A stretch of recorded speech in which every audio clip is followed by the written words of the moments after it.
Basebo ne banyabo mwebale nnyo mwebalire ddala nga bwe tulinda bakandidates baffe okubanga batuuka. Njagala okwongera okubategeeza nti debate eno buli avuganya ku ntebe y'obukulembeze bw'eggwanga nga Nation Media Group abatesitesi aba debate eno twamutuukirira era ne baddamu okusaba kwaffe nga bwe baakuddamu. Abo bagenda okulabika olwaleero beebo abakkiriza okubaawo ku debate eno. Abalala ku ssaawa ensembayo balabise nga bakwataganye mu ngeri emu oba endala, naye tujja kgenda n'abo abasobodde okuba nga batwegattako. Ekisinga obukulu kya birowoozo by'abana bagenda okutukulembera. Nyaffe Uganda eno Katonda bwe yali agituwa yagituweesa ddembe, era n'abatukulembera abalongoofu ne batufunira omulamwa ogwa ku lwa Katonda n'ensi yange, for God and my country. That's right. Era ensonga lwaki tuli wano nga tutandise debate eno n'essaala okuva ewaseeka, tuli mu bufu obwo obw'okusabira eggwanga n'okusabira enteekateeka eno gye tulimu. Tumaze ebbanga lya myaka 5 nga twetegekera okufuna obukulembeze obugenda okutwala Uganda mu maaso emyaka emirala 5. Uganda eno tuli okugiyita Nyaffe Uganda, nga bwe Nyaffe Uganda yazaala era neekuza n'okulera n'erera. Mu bo be yaleera ne mufaamu abaana 8 abavuddeyo okulaba nga bayingira enteekateeka eno y'okukulembera bannaabwe. Kakasiza ddala nti buli omu Nyaffe Uganda oyo yamukuba akaama, era akaama ke yakuba presidential candidate oyo ke tugenda okuwulira olwaleero. That's nice. So we have 8 presidential candidates. 5 will be able to make their presence seen and their voices heard tonight. Unfortunately, we won't be listening from Robert Kasibante. He's the National Peasants Party presidential flag bearer that is in the upcoming 2026 elections. And also, unfortunately, Mubarak Mnyagwa, also who wants to be known as Mugatigwa Bata, also won't be making it tonight. And he's a prominent Ugandan politician and also a former member of parliament. He believes we should all eat from the same. That's very important. Yeah, but on the broader perspective of everything, I think this is going to be a very wonderful debate. The people that have showed up show that they actually want to lead Ugandans. Otherwise, if that was not the case, then all of them should have been here. But nonetheless, like my colleague Anwalu Katamba said, we'll definitely be moving forward with the presidential candidates that have confirmed their presence. Presidential race eno ey'omulundi guno buli muntu alina engombo kwali mu kutambulira, ne buli omu bw'ajoogera owulirira ddala nga ebirowoozo bikulu.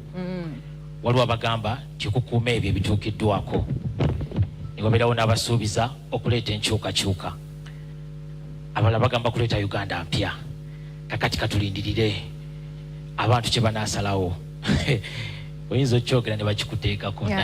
it's up to the electorate. The people who are out there, they're the ones who have to make their voice heard and basically exercise their constitutional right of going out there to vote their leader of the country. Go ahead, go for it. I will decide come 15th January 2026. That's when I'm going to be making my decision. But I would implore all Ugandans, of course, to turn up and make their voice heard. This is a constitutional right. No one is doing you a favor. You're there to vote for Uganda, to make your home a better place. Nga bwe njagala Priscilla otuyisizeemu ku ebyo bye tuba tusuubira ebigenda okuva mu katuuti ako we mutudde. All right, thank you so much, Anwar Katamba. As we do have the 5 candidates, we will be receiving them in a short while. When they take the stage, they will be speaking to you, the Ugandan. They will be telling you the one particular problem they have found that cuts across the east of Uganda, the west of Uganda, north of Uganda, south of Uganda, and central of Uganda, a problem that unites all of us 45.9 million Ugandans. And what is their solution? Should you trust them with your vote and give them the mandate to lead you as their leader and president come 2026? That is what we want to scrutinize this evening. Doctor. Yes, sir. Sebo now to where you.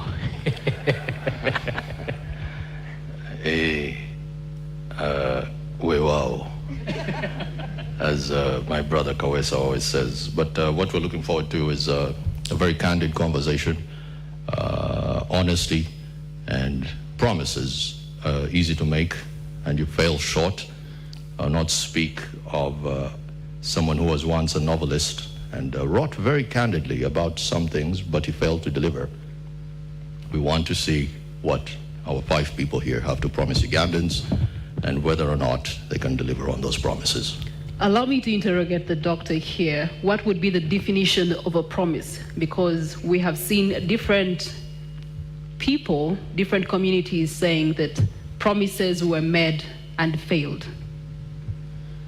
Well, usually when someone has no quick retort, they say that that's relative. And what I could say is that could also be very relative if you've been around long enough and you fail to deliver time and again. That also hits very hard.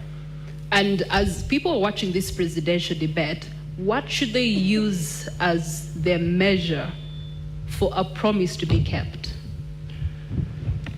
Well, the answer to that is quite simple. If you go through manifestos over time and you do see a regurgitation of something being said over and over and over again, then you have your answer already.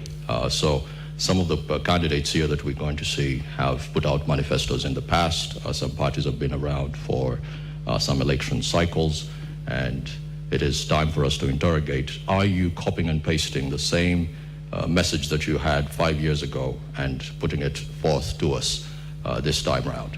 All right. We do have our social media platforms that are equally running with engagement and poll questions. Please feel free to actually reach out with your voice. Your voice matters in this presidential debate because you are the Ugandan that they are talking to tonight. The hashtag is NTV Presidential Debate 2025 across all our social media platforms, NTV Uganda and Spark TV. Please also be reminded that we are streaming live on our website, www.ntv.co.ug. Kale toyanza nnyo toyanzege mbeera bwetyo bwegenda okuba era mukadde kano ndowooza ba presidential candidates baffe bonna bonna betugenda okubeera nabo baweddeyo bamaze okutuuka. Honorable Robert Kyagulanyi Ssentamu naye amaze okutuuka. Kale kakati akadde konna tugenda kubanga tuyingira mu debate yaffe naye nga tetunaba kuyingira mu debate eyo. Doctor, mu advert ebadde etambula nga eraga debate eno tegenda kubeerayo, waliwo ekigambo kye wakozesa, not slogans.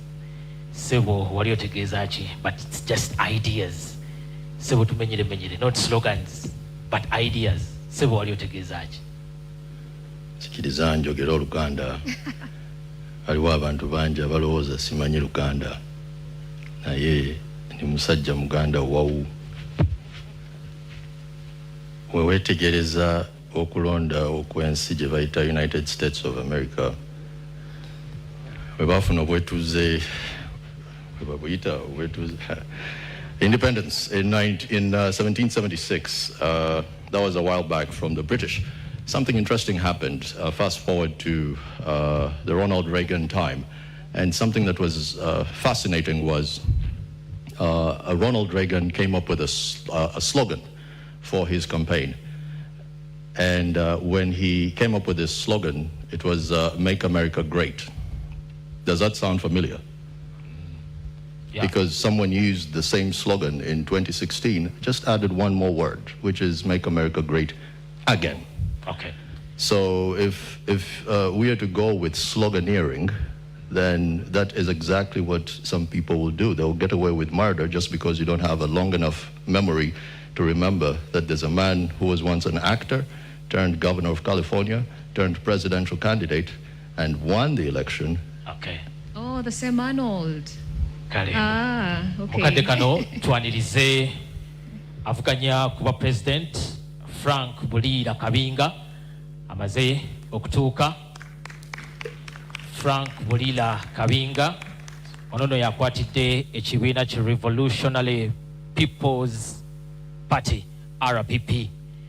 Mukulu yoyo atuuka agende Butereevu Betty Mudondo mutwale Butereevu wali waggulu ku Baganda ke tuyita akatuuti ab'Olungereza oba ke muyita podium.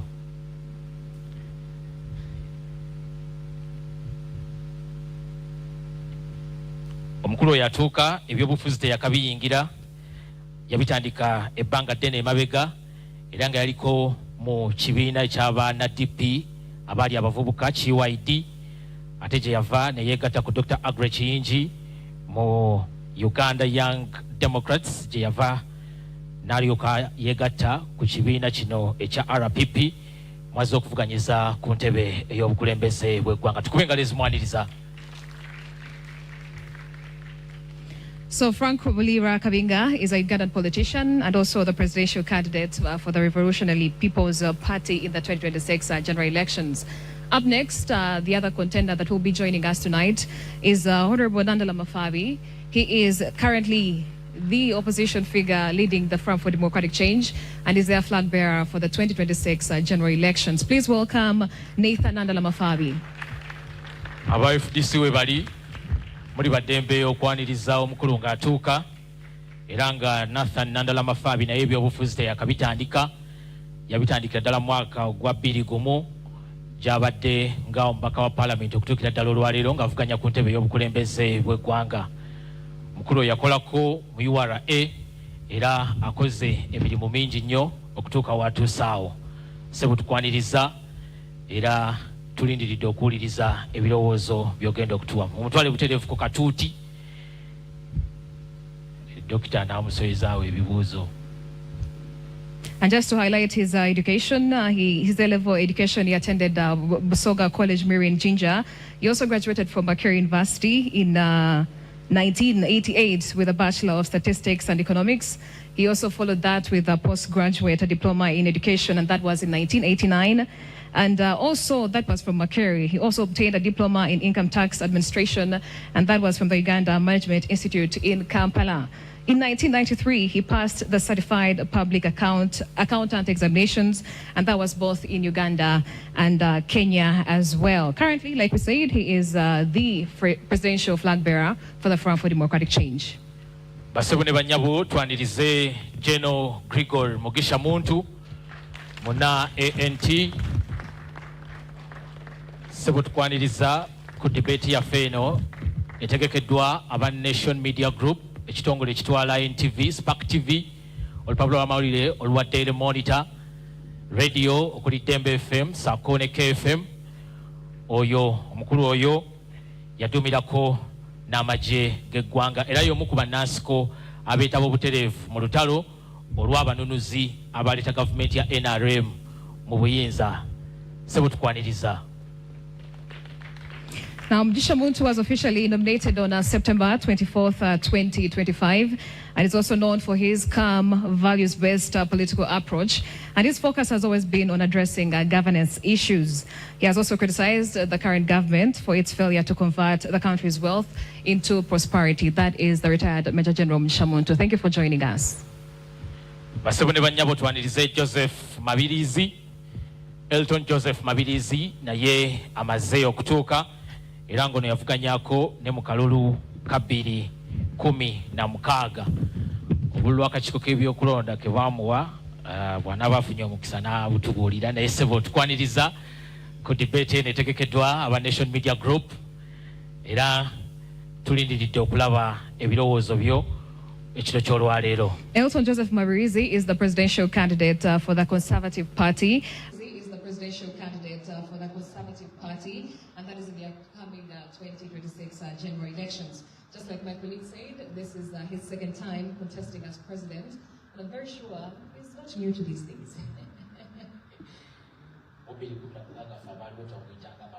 Mabirizi. I was still very much around, by the way. I remember his name trending as Mabirizi, and I think it's a cool name. We like presidential candidates that are actually relatable. Oh. Yeah. Which class were you? 2016, I was already at campus. I was already doing my university degree. I think by out there, they are now. I'm old enough. Tulindirira omukulu Joseph Elton Mabirizi okubanga naye yayingira atwale ekifo kye All right, as we wait for Joseph Felton Marizi to come through, the other contender that's going to be joining us tonight is Robert Chagulanyi Sentamu. He's also known as Bobby Wine. He's a politician. He's also the president of the National Unity Platform, a former musician. He's an actor. He's a businessman. And he transitioned to politics and gained prominence as a critic of the president, that is Yoweri Kaguta Museveni. Ebisira we yabeerera omuyimbi yayitibwanga ghetto gladiator era yayitibwanga ghetto president. Simanyi oba ekifo kye naye tujja kuba nga tumufuna mutegezeddwa nti Mabirizi naye atuuse. So Elton Joseph Mabirizi, presidential candidate owa Conservative Party, sebo tukwaniriza obwedde ensi yakulindiridde dda. That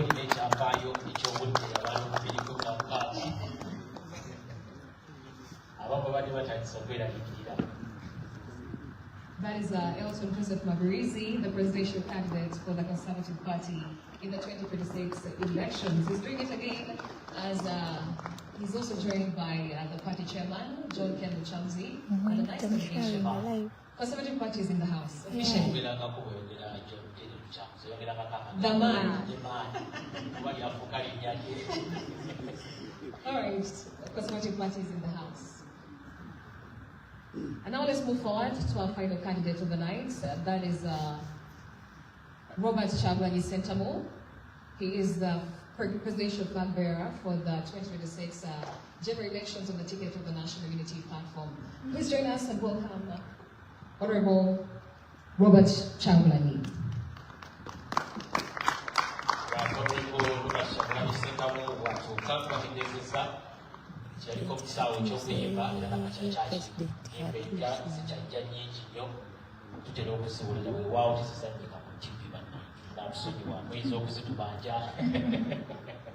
But his political journey actually started in 2017 to 20. There, so we won't dwell on that. All we know is that he leads the People Power, the Power Movement, and it has been a major opposition force. And he also ran for president in 2021, and he's here to do it again next year. Kale tulinze Robert Chagulanyi Sentamu tambula n'omulamwa ogw'okugamba nti aleeta Uganda empya ne kkooti y'abantu. Ebyo bye bimu ku bigambo byasinga okutambulirako. Naye abamuleeta oba bamulaze ekkubo kyamu ndaba tavaayo. Aja is coming. Tuyinza okwogera ebingi ne twokya.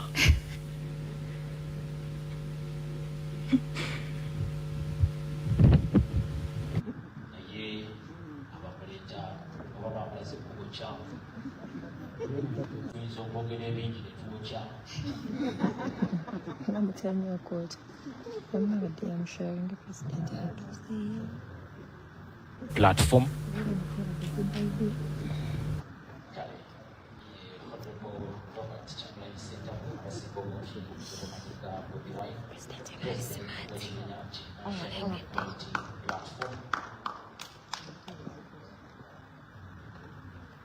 Kulemete Ebirvi Bedun asoma mawulire ga NTV Weekend Edition.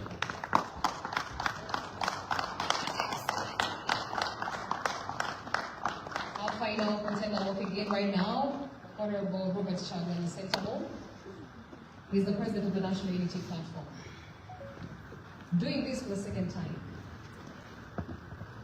Abakulu nga bamaze okutuuka kati kano tugenda kuwaayo obudde bwonna bwe tulina okulaba nga tuwa bamoderators baffe akadde batandike session yaffe ey'okubaganya ebirowoozo. Bakutegeezesa nti abamu ku abo bagenda okukulemberamu ku lwa NTV presidential candidates bano njagala tulubanjulire basobole okubategeera obulungi. Abagenda okulembera ku debate eno ku lwa NTV tulinako Priscilla Regina Nalwoga, abamu ku mmwe abali awo ku podium yali abakyazizaako, ye presenter wa program ya morning at NTV. Program ebeerawo buli lunaku okuva ku Monday mpaka ku lunaku olwokutaano. Ye Priscilla Regina Nalwoga, omu ku bannamawulire abagondedde obulungi omulimu guno. And seated next to her is Arnold Segawa. He is a doctor, a monetarist, and a central bank scholar as well. He has also been in the newsroom for quite some time, so he's well versed with that field as well. He's going to be our moderator as well for the presidential debate as we gear up for the 2026 general elections. Presidential candidate kanyibirire wano okusobola okundaba ze Annual Katamba akati katubaweeyo eri bannaffe baneeno abagenda okubakulembera mu debate badde ne Priva. Over to you, Arnold and Priscilla.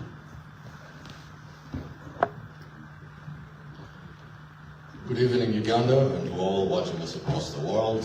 It is 8:34 in Kampala and midday 34 in Washington, D.C. There are very many people who are eager to hear, especially in the diaspora, what all of you have to offer us as presidential candidates, and we're looking forward to hearing your thoughts. Tonight, live from Kampala, NTV and Spark TV bring you a defining moment in our nation's democratic journey. The NTV Presidential Debate 2025, the race for 2026. I'm Dr. Arnold Segawa, together with Priscilla Regina Nalwoka. Good evening to you, Uganda, and good evening to you, our candidates. Our candidates, how are you? Pressure. Pressure, pressure. Let's turn on those microphones and just hear your voices so that we know you're the one. I will start with the General. General, good evening. Good evening. How are you? We are fine. You are fine. I trust you are fine. Ah, that's wonderful to hear. A round of applause for you. Mr. Robert Chagulanyi. Mic check, 1, 2. 1, 2, check. It's a pleasure to have you. Good evening. It's a pleasure for me to be here. Good evening, viewers. Good evening, our dear moderators. Good evening, fellow candidates. All right. We also do have Honorable Nandala Mafabi. Honorable, good evening. Good evening, everybody. Look forward to It's a pleasure to be in your company. A round of applause for you. We also do have Mr. Joseph Mabilizi. Good evening to you, sir. Good evening to all of us. How are you? A pressure can go what can this I don't have any pressure. Yeah. That's wonderful to hear. If they're confident, then Uganda should be confident about the next hours to come. And finally, we also do have candidate Frank Bolira. Good evening to you, sir.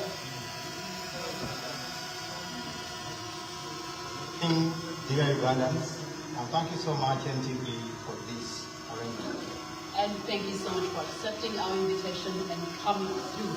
These are the 5 candidates, one state, and of course one country that is watching. Tonight is about ideas, tonight is about vision, as well as leadership, unfiltered, uncompromising, as well as decisive. Gentlemen, if you may, some hygiene issues. When you're done speaking through your microphone, kindly switch it off, otherwise we will have feedback. And moving on, the focus tonight is on issues that are shaping the future of this nation. We have infrastructure, ICT and innovation, finance and national development, not forgetting health. And as duly introduced, our 5 candidates are ready and they have shown us that they're ready to go. There are 5 voices, however, you and I make up one electorate. Every answer tonight is going to be counting and every commitment is going to be measured. Joining us tonight on stage, we have Frank Bulira. We're going in alphabetical order from your surname. On my extreme right, Mr. Frank Bulira, thank you. Mr. Candidate Joseph Mabilizi, thank you. Candidate Nathan Nandala Mafabi. In the middle, we have candidate Robert Jagulani, and last but not least, on my extreme left, candidate Mogisha Muntu. Well, tonight marks a very defining moment in our national conversation. Ugandans from across the country, ever since we began this live broadcast, have been talking to us, and they have been telling us some of the things they would like their candidates to actually pinpoint about. And of course, this has been building up to this coverage from our correspondents in NTV to Northern Uganda to Mbarara to the voices of everyday Muna Uganda, each one of them sharing what they are expecting of you, our candidates, as you get to address them as a nation. Now, a short while ago, we were introduced to the 5 candidates joining us today, and we get to regret that 3 candidates were unable to join us on this stage tonight, with the hope that all 8 will be present at future debates. Tonight, we will be looking at 5 themes, that is youth unemployment and jobs. 2 is security, governance and justice. 3, technology and the future of work. 4, infrastructure development and the health sector. And 5, finance and economic development. And as the word presidential debate does say it, each candidate has 4 minutes for your introduction. Each candidate has 4 minutes and 30 seconds allowed to close your submission to every address under everything that we're going to be discussing tonight. And 1 minute will be awarded to you, and maybe 45 seconds to give your closing remarks when the night is done and dusted. There will be a 7-minute commercial break after the second theme, and these themes were all selected based on months and months of public engagement. Thousands of Ugandans having submitted their priorities and questions. This is through the community forums, digital platforms, and of course the regional outreach. However, the final selections, the structure, and the sequencing for tonight were made independently of the debate team. So as per the debate rules, neither the candidate that you see on the podium this evening nor anyone on the team have reviewed or influenced these questions. Without any further ado, let us begin. And this is going to be very brief. In 4 minutes, tell Ugandans why you're the best candidate and to take this big job of being the president, not just having the fancy office. While you're at it, also tell Ugandans what the biggest problem is with the country. Let me start with you, Mr. Bolira. 4 minutes. Thank you so much. Dear Ugandans, my name is Bolira Frank Kabinga Salongo.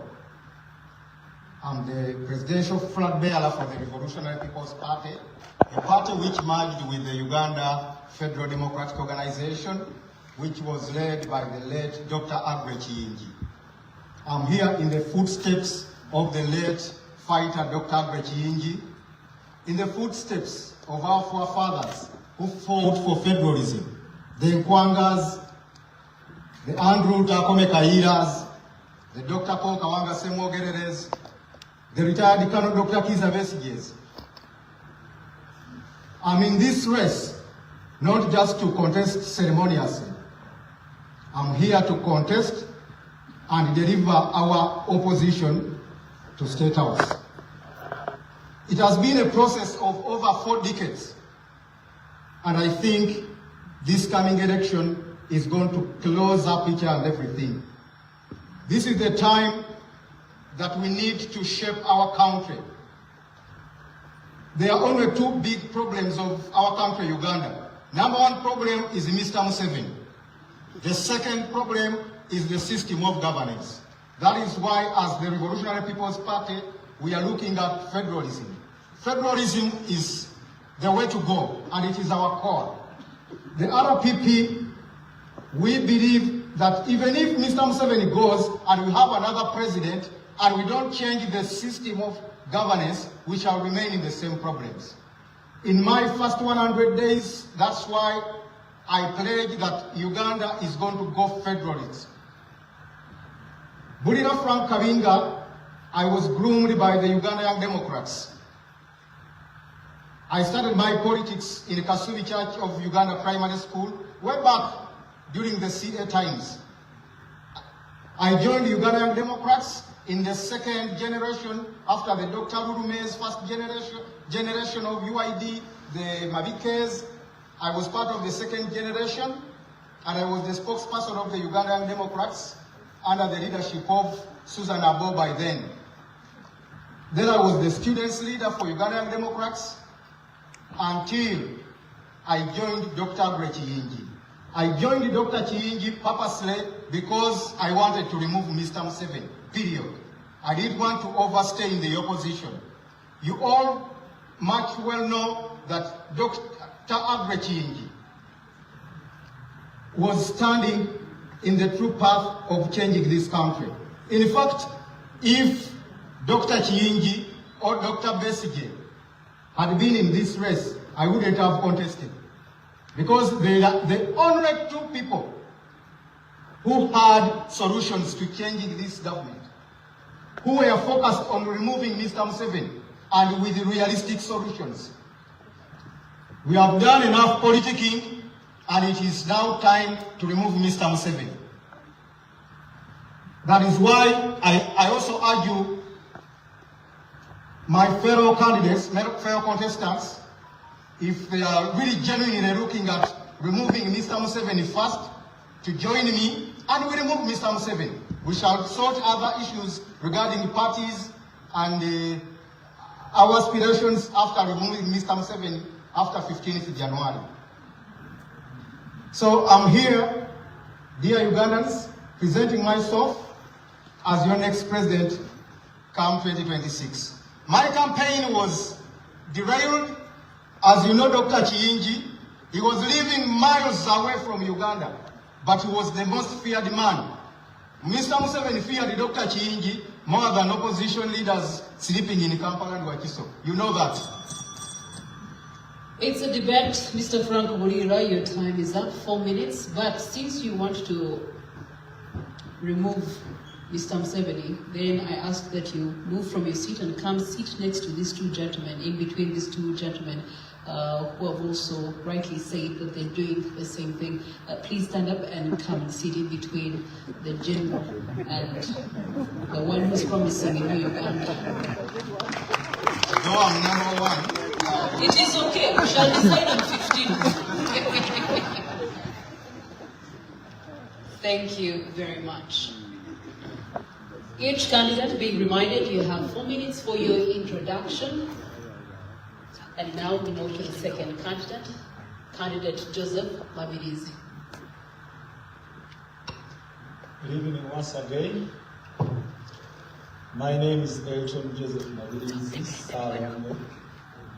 from Conservative Party, the party which has outlived generations. In CP, we have the uniqueness that we stand for. Number one, it's about the governance, which requires fabrication to come up with something new which can fit in the generation we live in. We stand for regional governments, and when we talk about regional governments, many people will ask, what do you mean exactly? We have 16 regions of Uganda, and those 16 regions must have small governments where they share power with the central government. Uganda is like a sinking boat in an ocean. Without coming up with regional governments, we would have done nothing, even if we elect any other leader.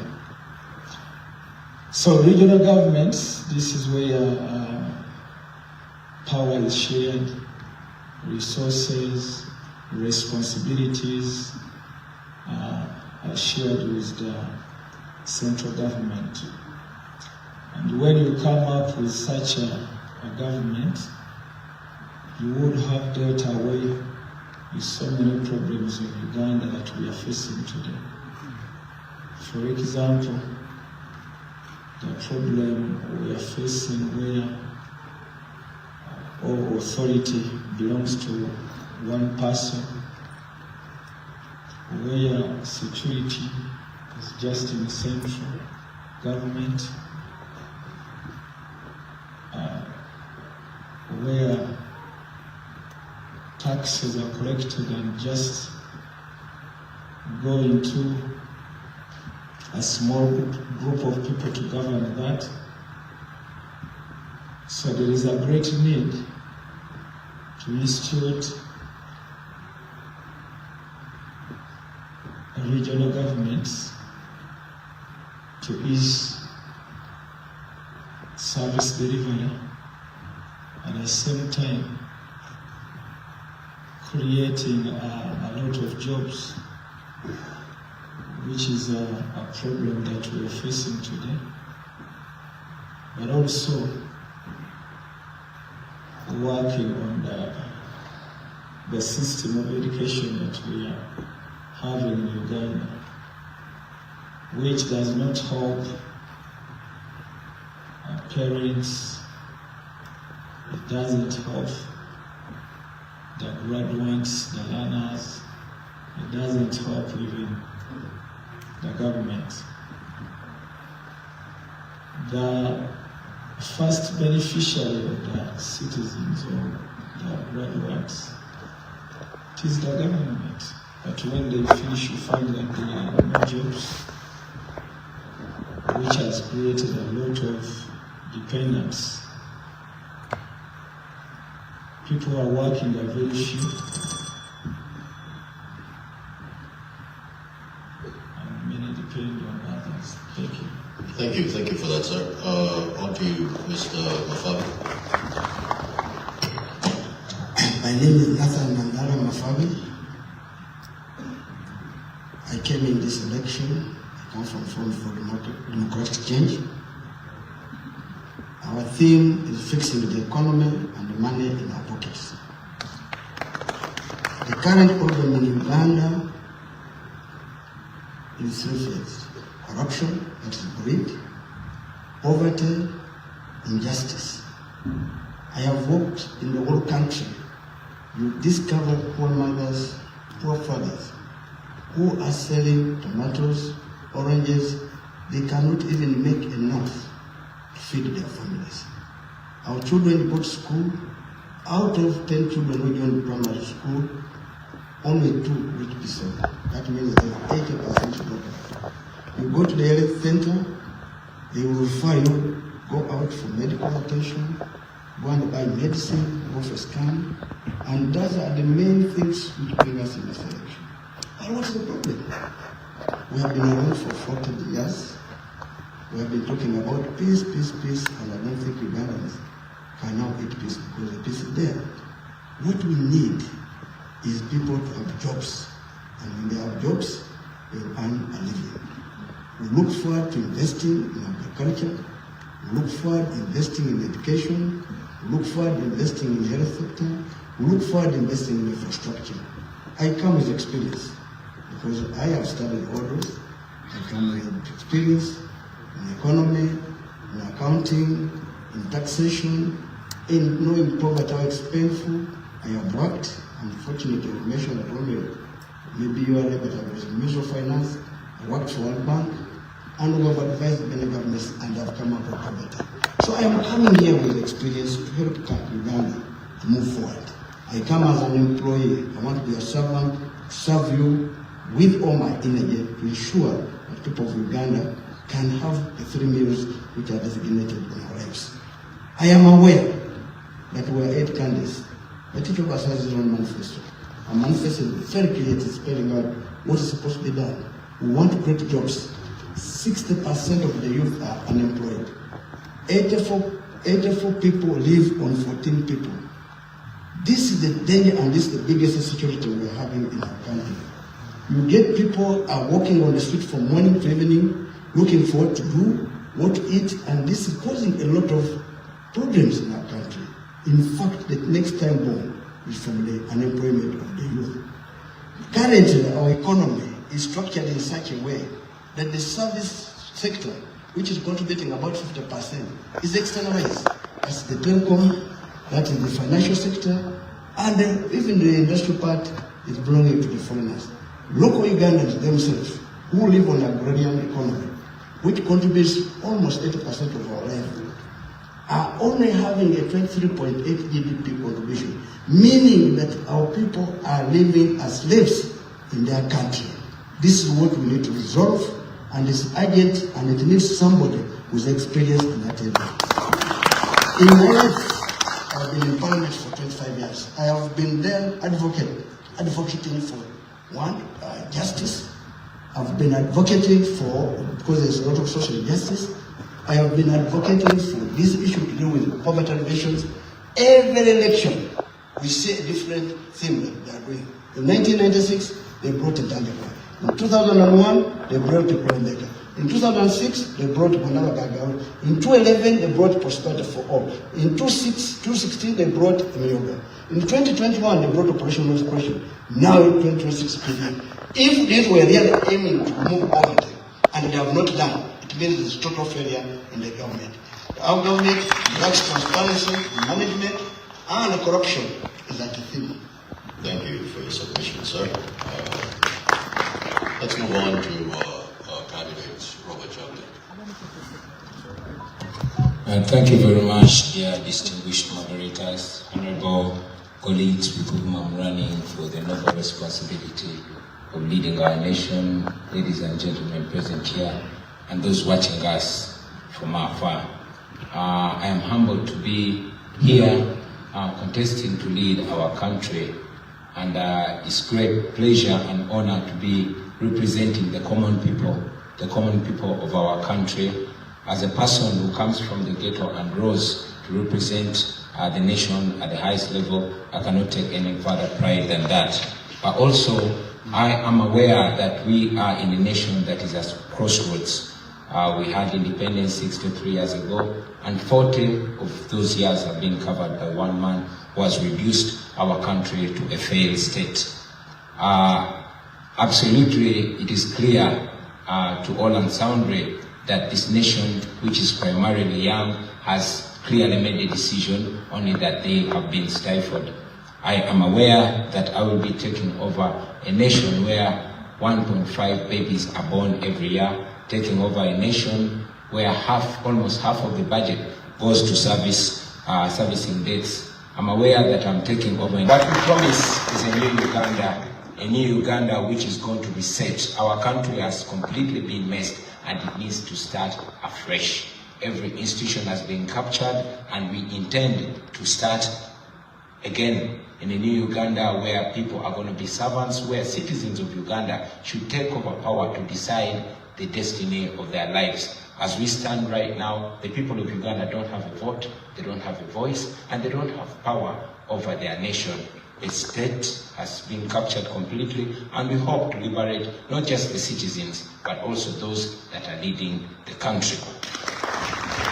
On the downside, I had really hoped to meet General Museveni here, so I could publicly face him and hear what more lies he has to tell us after 40 years. To hear from him straight the gains he's protecting. Is he protecting the potholes? Is he protecting the rotten hospitals? Is he protecting the broken down schools, the broken down infrastructure? Is he protecting his power and right to torture citizens? I had always wanted to hear that, not privately, but publicly from General Museveni. Anyway, it's all right that he's not here because he's in the past and we are discussing the future of our country.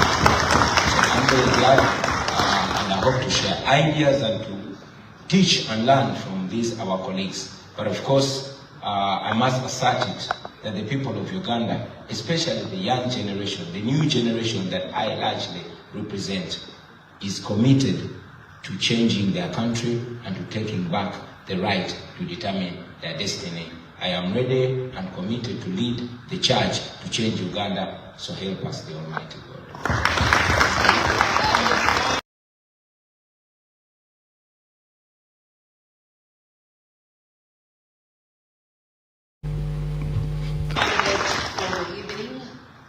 your introduction and why Uganda should believe in your cause.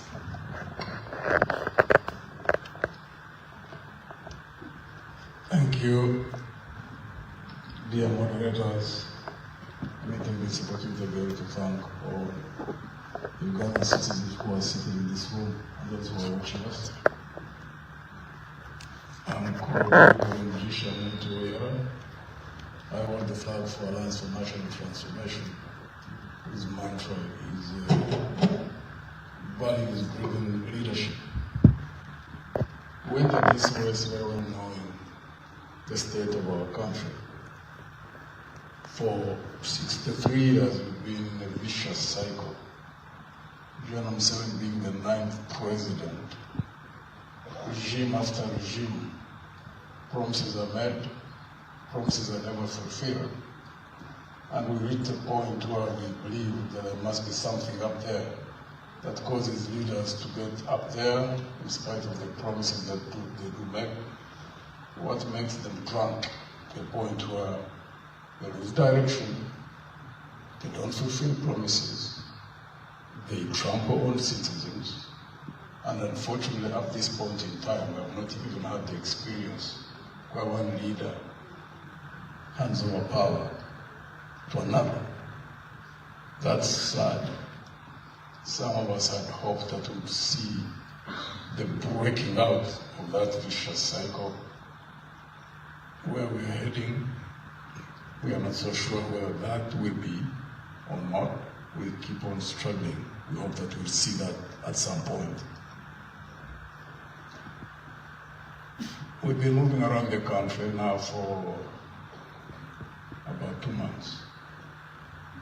The state of our people is quite frightening. Joblessness, the levels of joblessness of the youth, the depth of poverty that you read on the faces of the people, and in what they express. The lack of drugs in hospitals, government hospitals, and very well knowing that there are those who can't afford to go to private hospitals, which means they can't afford the bills, which means that most people just go home to die.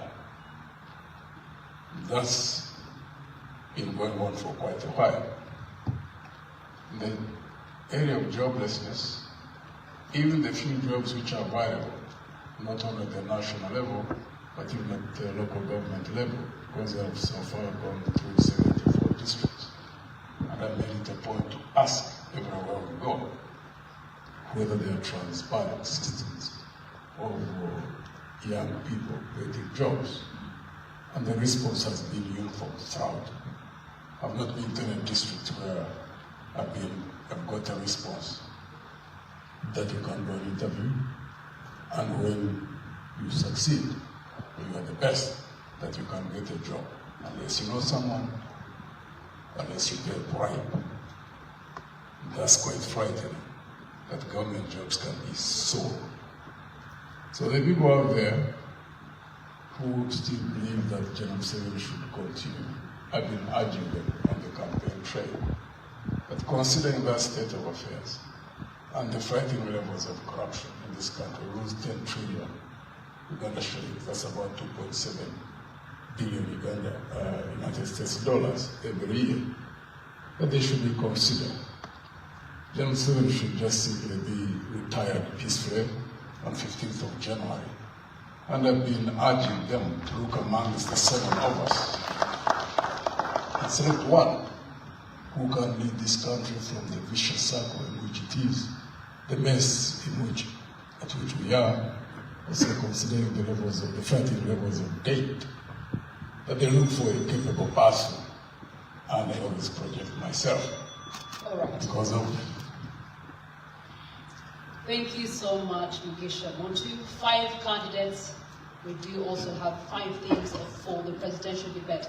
Please be reminded we are streaming across our social media platforms on Facebook as well as X, as well as TikTok. So share the link with the rest of Uganda. Equally on our website, www.ntv.co.ug, we are having the presidential debate live on NTV as well as Spark TV. As we start up theme number 1, Youth unemployment and the jobs, or the economic reset. I'm going to start with candidate Frank Mulira. Just to shape the narrative, candidate, Uganda has a very young population, as according to the UBO statistics from the population census having been conducted in 2024, more than 73% of citizens being under the age of 30, including about 14 million people aged between 15 and 30, marking about 31%. And then we look at the latest labor data also showing us that only about 37% of these young people are actually employed and working. About 16% of them are choosing or are able to stay in school, and roughly 40 to 42% are neither in employment. We cannot trust them in education, neither can we pin them in training. Youth unemployment is standing currently at 16.3% compared to the 11.7%. Overall, when we look to the female perspective, the youth unemployment is also closely higher at 20%. The figures do go on, but each year about 700,000 people do enter the labor market, but only about 34% of that figure is actually absorbed in jobs. Candidate Frank Mulira, given these realities, what concrete measures beyond the national employment strategy, beyond the national development plan 4 that we're currently running as a country, will you implement in your first 3 years? 1, to raise job absorption well above 34%. 2, cut the youth lit rate by at least 10%. And then 3, to ensure that the additional jobs being created are decent, they're formal, and are creating opportunities rather than incurring a lot of pressure on the informal sector. Yeah, thank you so much. First of all, surely poverty is everywhere, but our case as Uganda is so worrying. Just as I said, we can speak a lot, but the biggest problem of Uganda is Mr. Museveni and the system of governance. Those are the 2 biggest problems, bringing about youth unemployment, growing at the fastest rate, and people losing hope in their country and in the future. As the Revolutionary People's Party, under the new federal arrangement, remember, after 15th January next year, in the next 2 weeks, Uganda will be announced as the new Federal Democratic Republic, governed under the 16 federal states, taking charge of their wealth. The Revolutionary People's Party is going to take the jobs closer to the people, where they stay. Gone are the days when everyone has to come to Kampala looking for jobs. People going to kneel before Mr. Museveni to get survival, including ministers. Public servants, you have to meet Mr. Museveni in order to survive, in order for your child to be given a bursary. The federal arrangement is going to take back the jobs in the areas, the 16 proposed federal states making up Uganda. First of all, we are going to introduce the Federal Economic Empowerment Program. The Federal Economic Empowerment Program is going to replace these failed parish development models, which are just enriching NRM cadres and RBCs, swindling taxpayers' money, the Operation Welfare Creations, just helping soldiers to build more mansions and build arcades. They are all going to be scrapped, and the Federal Economic Empowerment Program is going to look at the Ugandans in Sebei, are going to be placed in the cement factories, where you even have truck drivers who are Chinese, in Kasarem, in Kapchora. Mr. Leader, can you name one country that's operating a federal system? UAE, Germany. Which ones of those are over just under 63 years? God said about UAE and its background. There was a time when Uganda was far ahead of UAE. You remember that one time Idi Amin Dada gave food aid to UAE when the current president was the father of the current Sheikh Al Maktoum. He gave UAE food aid, plus the little soil UAE has. It was taken from here and mixed with the sun. UAE, every tree in UAE and grass has to be irrigated in order to live for a day. I worry. But it is the capital city of the world right now. Uganda would be so far better if we had gone federal. I worry you might not know that much about federalism, because the best example, according to you, the United States of America, which is operating on a federal system. From the federal system, you go down to the state system, then from the state system, you go down to municipals. So I worry that you want to implement something that you're not very savvy with. That is according to you.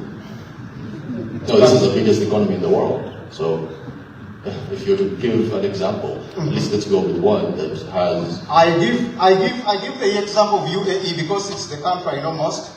The king of Dubai is my good friend Sheikh Al Maktoum, and the president of UAE, Sheikh Nayan. So it is a live example. My second home is in UAE. I've admired a lot from UAE under their arrangement, whereby you don't need to go to Sharjah when you are in Abu Dhabi to get a service. Everything is well catered for in a particular federal state or province. Provinces are competing. When Abu Dhabi builds a big skyscraper, Dubai will bring Burj Khalifa. When Al Alain does this, in the end, the country ends up developing. In Nigeria, you don't need to go to, if you are in Lagos, you are contented. You don't need to go to Abuja. You don't need to go to Kumasi. So, Kumasi is in Ghana. You have run out of time. Thank you, Mr. Bulira. As you can imagine, it is going to be a very heated conversation. And if I do jump in, my credentials might permit me to do that. On to the next candidate. Let's look at Mr. Joseph Mabidizi. Quick question, Mr. Mabidizi. Are you familiar with the Malabo Declaration?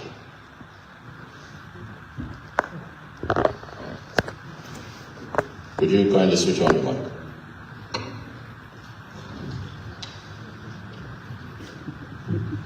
Are you familiar with the Malabo Declaration?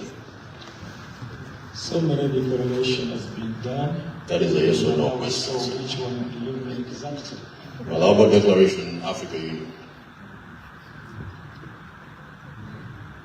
Are you familiar with the Abuja Declaration? Which one in particular? Because several of them, there are several which has been done. I wouldn't want to talking about the climate one. Are you talking about which one are you talking about? Okay, let's talk about agriculture. A declaration was made where 10% of revenues going through this fiscal plan when it comes to spending of any nation that is privy to the African Union spends 10% of their revenue on agriculture. As you can imagine, Uganda does not do that. That being said, what would you do in your first few months as president of Uganda to fix that? We have a very big plan about agriculture infrastructure, where we want to encourage much of small-scale industry, where people can use simple machines in agriculture. Like hoes? When I talk about simple machines, I know even a hoe falls under that, but there are other machines which are not big tractors, and those ones which are operated just with small engines, and those ones which are operated manually, just push them. So there are so many. So I'm not talking about only a hoe. I'm very confused. Are we talking about combine harvest? I'm very confused. Going back to plowing with oxen, which one is it? Give me something concrete. They are tractors, but now I'm talking about the simple machines which use these simple engines, which are affordable. They don't consume a lot of fuel, and they are being used in Malaysia. So you can use Malaysia, because for me that's where I saw them. So that's what I'm talking about, that once we trade that and bring it into our nation, we will have helped a lot in agriculture. But you're Not addressing only that, something different, because what this declaration say is to have 10% of your GDP. I understand your question. Give me time to answer. Please go. If you want me to answer your way, then it's something else. Please proceed. I have my way, and I can pass either way answer it. So you want me to give the answer you have? I have my own answer. So, you know, I told the person who contacted me that let me hope you are taking me into a debate, not something like questioning you. Then you answer this, someone asks another question to take you off. So, what I was saying, there is a need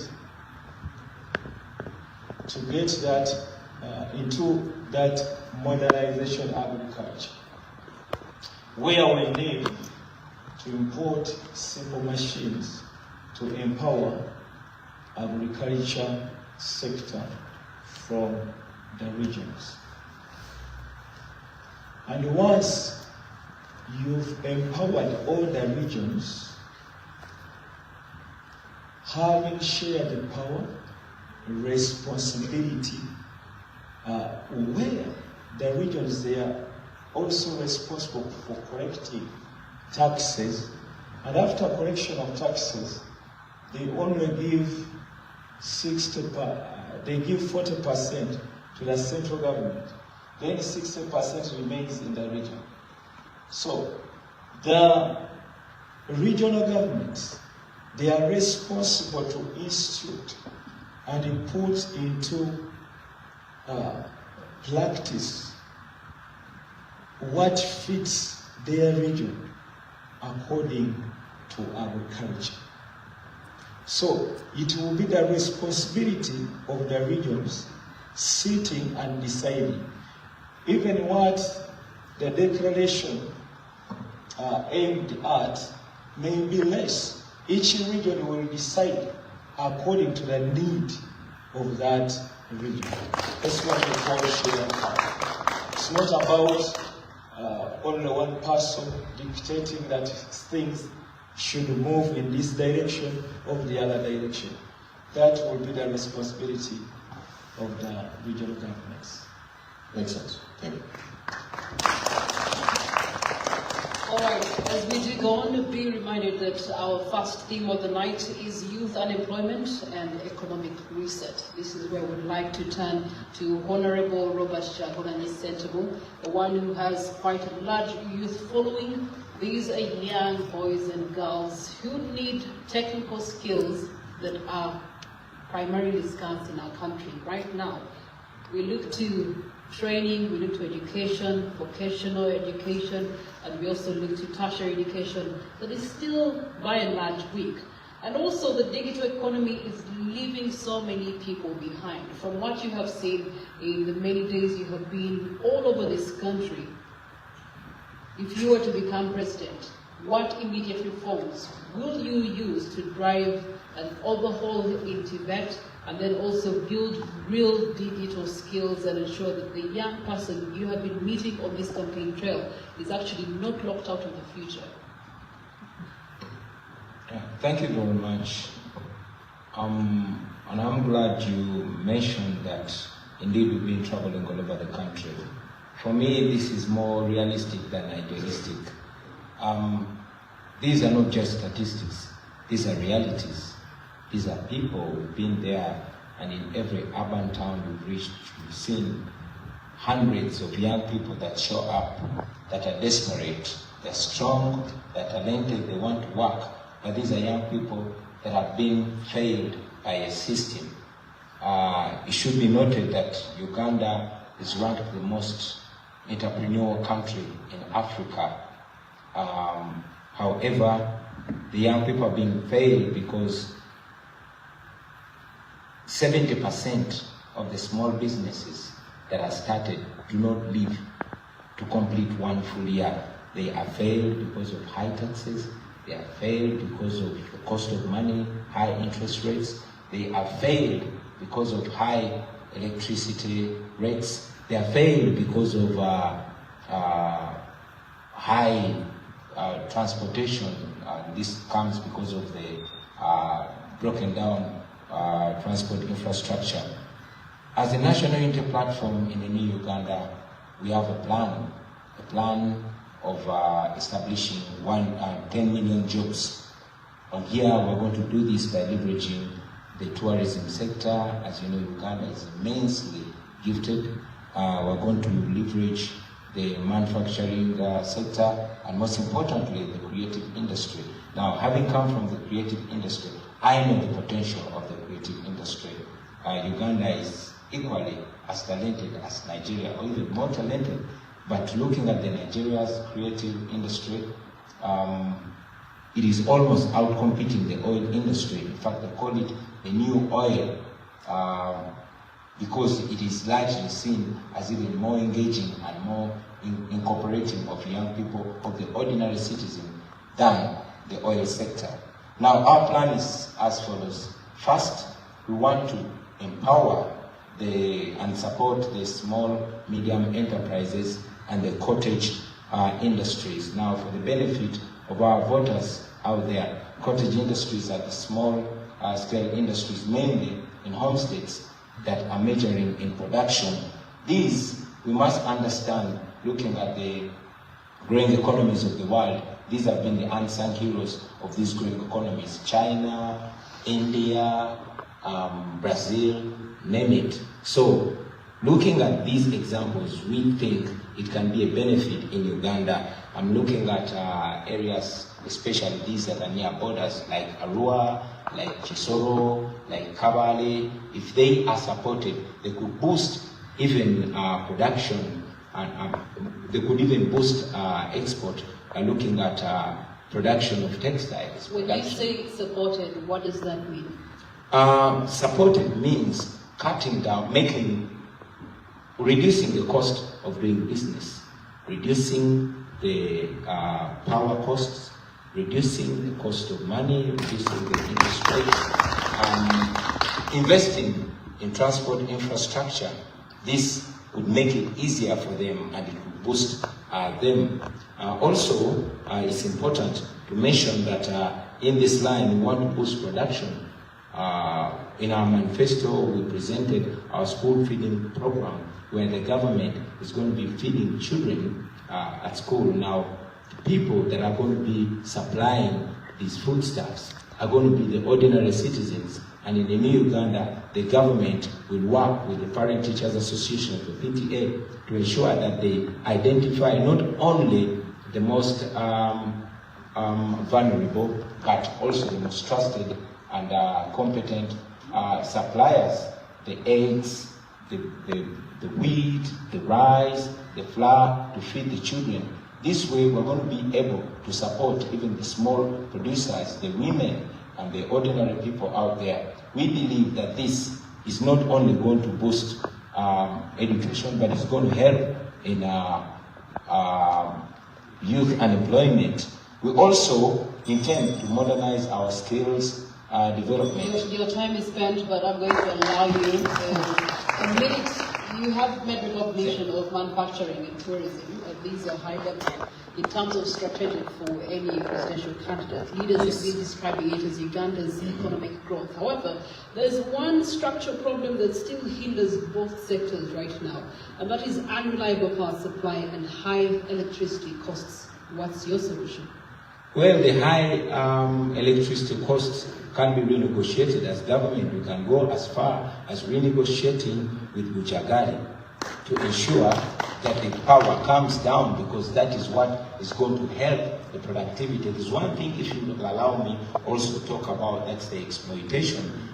The current government prides in youth employment, where mainly the industries that are owned by foreigners actually exploit the citizens to an extent that young Ugandans are paid as low as 3,500 shillings a day. Now, I was in Parliament in 2019 and we passed the minimum wage bill. Unfortunately, General Museveni refused to sign it. Now, we are going to reintroduce it in a new Uganda and I will sign it. Thank you for that. Let's move on to candidate Nandala Mafabi. I've been going through your manifesto, which is quite fascinating. It's something that you mentioned, cooperative-led agro-industrialization. You're familiar with that. And here you do target tea fertilizers at 30%. Explain to me how this sizzles into working on the youth unemployment problem in the country. Thank you so much. First of all, Uganda is an agricultural country, so it's an agrarian economy.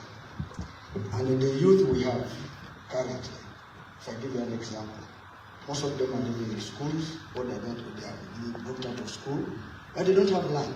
They cannot be able to go on the land, actually. But agriculture employs about 80% of the Ugandans.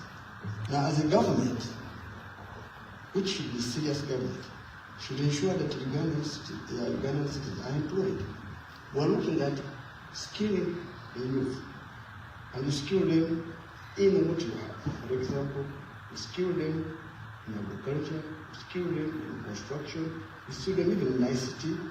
Now, if you skill them in agriculture, that means you are trying to modernize agriculture. And if you're going to modernize agriculture, then this youth will be employed in university. I can tell you agriculture can go ahead to employ the biggest number of people. What do you do there? You produce what we call agro-processing. And if you go for agro-processing, those are industries and related industries. And when you bring agro-processing, the youth who have studied or who have not even unskilled ones, that you can skill them, will go and work in agro-processing. And that's what it looks. And I can assure you the biggest country now where we can relate to currently is in agro-processing, in agriculture.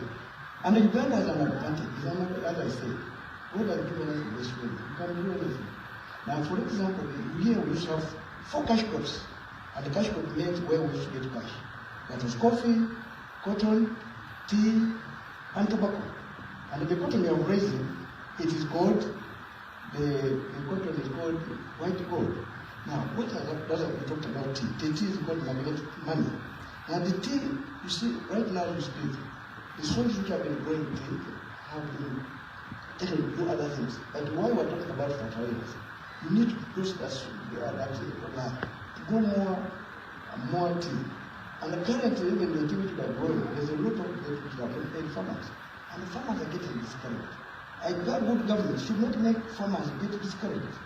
What should be there should be a mechanism whereby if there's overproduction, you have the stores, that is called silos. You must be the one, be the catalyst leading the marketing processes. You must be the one even trying to go into better industries, whereby you can create an industry and have over. I'll give an example. I did it this year. Total Uganda, which was I think an international policy, they came with a policy of saying younger dealers. What they did, they would give a young man or young lady petrol station land, but they would give him fuel to run that petrol station.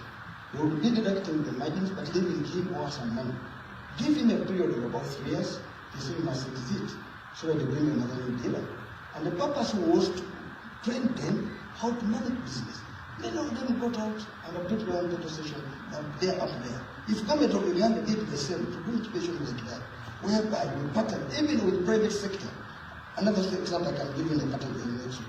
If a company employs disabled people, it gets tax deductions from all this tax. If a company, if government of Uganda wants the youth to be employed, they will be employed. How? You want to say you employ this youth in agriculture, you will have the following.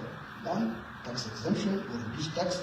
2, you will be given some facilities, because the youth will be working and earning your living. The tax deduction and what you're giving is putting the young man or young lady to be employed.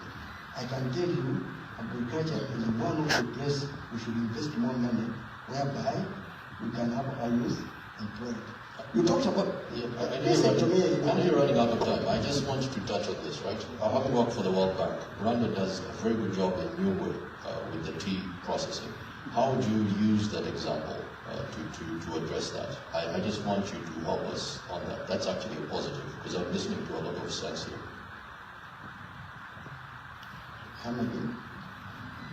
Rwanda is growing a lot of tea in their new plantations, and you have a lot of case studies to make the tea plantations better. Are you aware the Rwanda capital proposal, which was made by Uganda? This is why I'm trying to say that what Uganda is very good at writing proposals, but not good at implementing them. I am trying to tell you that this is what I'm raising can be done. Tea can generate money, tea can generate jobs. Because I'm saying that when we, first of all, the tea farmers will get money, the processors will get money, the transporters will get money. What I'm trying to say that if our target is to invest in tea, which we are putting in the manifesto, those tea growing areas will be used. We have talked about subsidizing fertilizers, putting, you see, factories when you're trying to build a factory, you need. Because a person going to the bank to borrow money is more expensive. But the government can put a factory and hand it over. And tell these people after you put your time, you will have paid the factory for and go away. Currently in our country, I will give an example. There's a gentleman who was involved in the tea industry. What he did, he even borrowed money from the money lender. Well, you know Uganda now is being led by money lenders. What happened? The cost became high. She took my minutes. Listen to me. So, when he could not pay, of course, there was a lot of loss. Our country had been done in such a way that cost of capital is too high. And because even the reason why cost of capital is high is because of government. The biggest borrower is government. So it crowds private credit. And so when someone goes to the commercial bank to borrow, they will say, no money, or they give you at an expense, maybe there's more conditions. Now what I'm trying to say, in the tea sector, if you got to wait for me to become the president, I will tell you that it will be a deliberate effort to put industries, to put processes, so that credit, which should have been somebody going there, will be given by government beyond leading it, so that we create jobs in that sector. Fertilizers will be given on services. And I can assure you the tea sector is the best now. Because initially we had 4 of them, 4 were working in. Tea can even overtake coffee. But of course coffee is still high. In the current situation now, it is coffee followed by tea. Now we're getting a lot of money from tea, but also the marketing process are being driven wrongly. Government should lead in this process. I can assure you, I believe tea will create jobs and will make our youth employed. All right, thank you so much. State matters agriculture, our national anthem does pride in our agriculture backbone, good climate and fertile soils. Gregory Mugisha Muntu. Many households are remaining in the subsistence economy right now as we speak, mostly in subsistence agriculture. You do have the standing current government prioritizing agro-industrialization, manufacturing with the incumbent, ensuring that there's a spread out of business and investment parks across the country. But there's also the element of tourism, construction, trade that are low-hanging fruits. Oil and gas have been promised that next year it should be bearing us some fruits. There's also works and transport. All these to acknowledge that there's a high failure rate of youth-owned businesses without systematic support in those particular sectors. How do you intend to actually ensure that there's policies, that there's public investment, that there's procurement that is geared towards ensuring that the young people's uptake into these sectors is one that will help them leapfrog from the statistics we know of?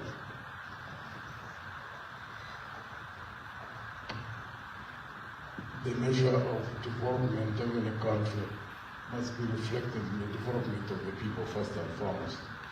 In Uganda, where 70% of the population is in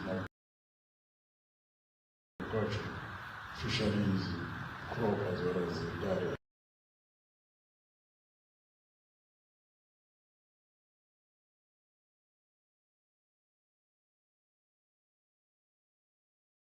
Things which is absolutely sad right now, that there was a total breakdown of extension services, and also credit is very expensive.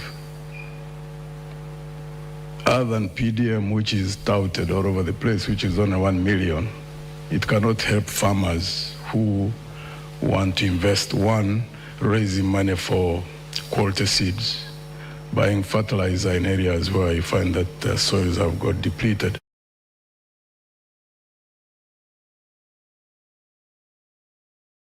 Raising money for tractors or ox plows, that requires capital. And most of these peasants don't have access to capital. And our cooperative unions were literally broken down. It is very amazing that there is actually one fund. It is small, it's not big, the agricultural credit facility, which is given by Bank of Uganda through commercial banks. In the 74 districts where I've gone, I have asked in about 8.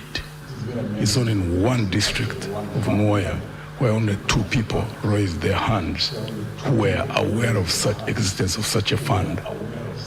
Now you can imagine, this is an agricultural country. There is a regime which touts PDM, which is on 1 million. And yet the fund which could have helped those who are in agriculture would go in. People are not aware of it at all. And it's a 12% per year. Farmers cannot survive on borrowing from commercial banks or borrowing from circles at 30%, 35% and above. Simply can't happen. And therefore we propose to increase agricultural credit and expand it and sensitize people, and also ensure that we either direct or work with the private sector to establish tractor hire services in the areas where they still have large chunks of land. That is only Lango, Chachori, that's why you find peasants who still have, subsistence farmers who still have about 10, 15, 20 acres. And the other areas where people are still about 1 acre, 2 acres, that's a totally different approach that will be used. And there also needs to be cheap credit in terms of low interest rate, long-term repayment period for agro-processing. Because agro-processing, once you establish industries successfully and expanded, they become a market for those who are in subsistence farming.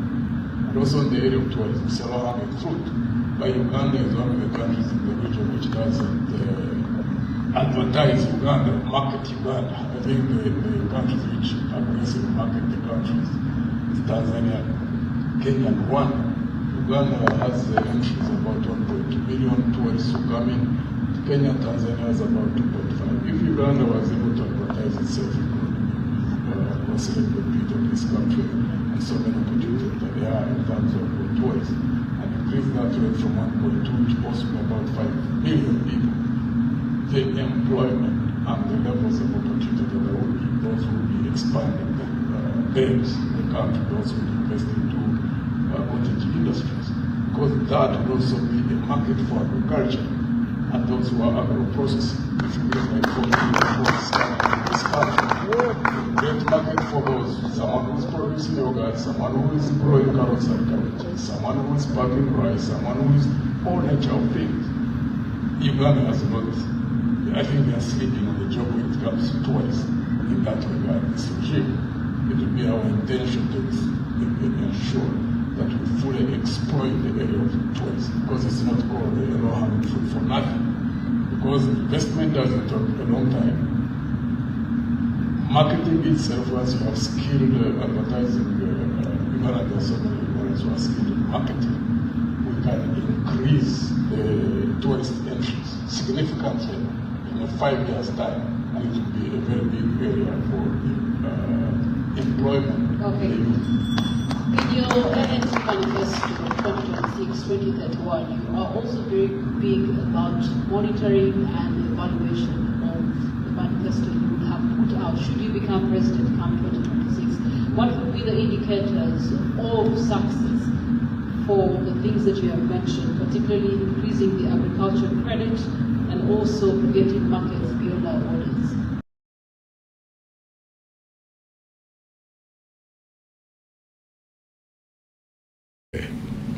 Pursue is the area of corruption. We consider it as public enemy number 1, because we lose 10 trillion Uganda shillings. That's about 2.7 billion United States dollars.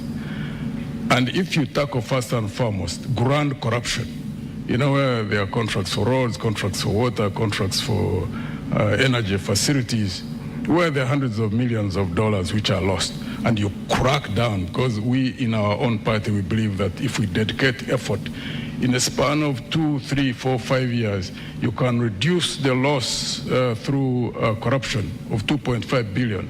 You can save about 70–80% of that. Reinvest it into the sectors which are needed: education, health, and also areas like I've already talked about, like in tourism. One, education, it may take a little bit of time to bear the results, but it's the highest form of wealth for any country that wants to develop. Because we are clearly aware that even countries which have nothing, not even one single mineral, when they invested in education, high quality education, and of course with good political management of those systems in such countries, some of them have developed. Example we keep giving is Japan. Now consider here, if you invest in good education, invest in having a healthy workforce, and also invest in agriculture, having food security, and also having citizens who are well fed.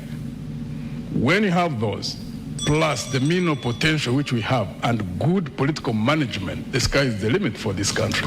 And the sky is the limit for your time. Thank you so much, Gregory Mugisha Muntu. We're going to take a short break. As we do so, please be reminded the hashtag that we are running with is NTV Presidential Debate 2025. And we are running on NTV as well as Spark TV, and we are streaming live across the social media platforms, mainly X as well as TikTok and Facebook and our website. Now, there is a poll that is running. Which part of the debate is interesting you the most? There's finance and economic growth, there's health and education, there is also security and governance, infrastructure development. Now, just to extract a few comments that are coming in from our online audience, thanks NTV for preparations. Page 35 manifesto, 4.2 clean water for all, national unity platform shows interest of reducing the cost of 20 litres to 10 shillings. And there's a question there on the possibility in an economy where 50 shillings is no longer in circulation. There's also one that has commented here, WAPS on X says, what are the specific national laws, regulations and doctrine that a government that has power can actually use to ensure that there's a security, particularly regarding the arrests, the detentions, and the use of force and the such that is happening. Basically, what we have been seeing in the most recent days as far as security and stability is concerned. We also do have Waha on X when he says, when the economy is stable, security will have the funds for defense, education will be funded, infrastructures will be built, and the health will have enough drug supply, meaning the well-being of the citizens, boosting the growth of all sectors. At the end of the day, he believes that economy is the key for him. Thank you so much for your voices. Keep them coming. We take a short breather. We return shortly.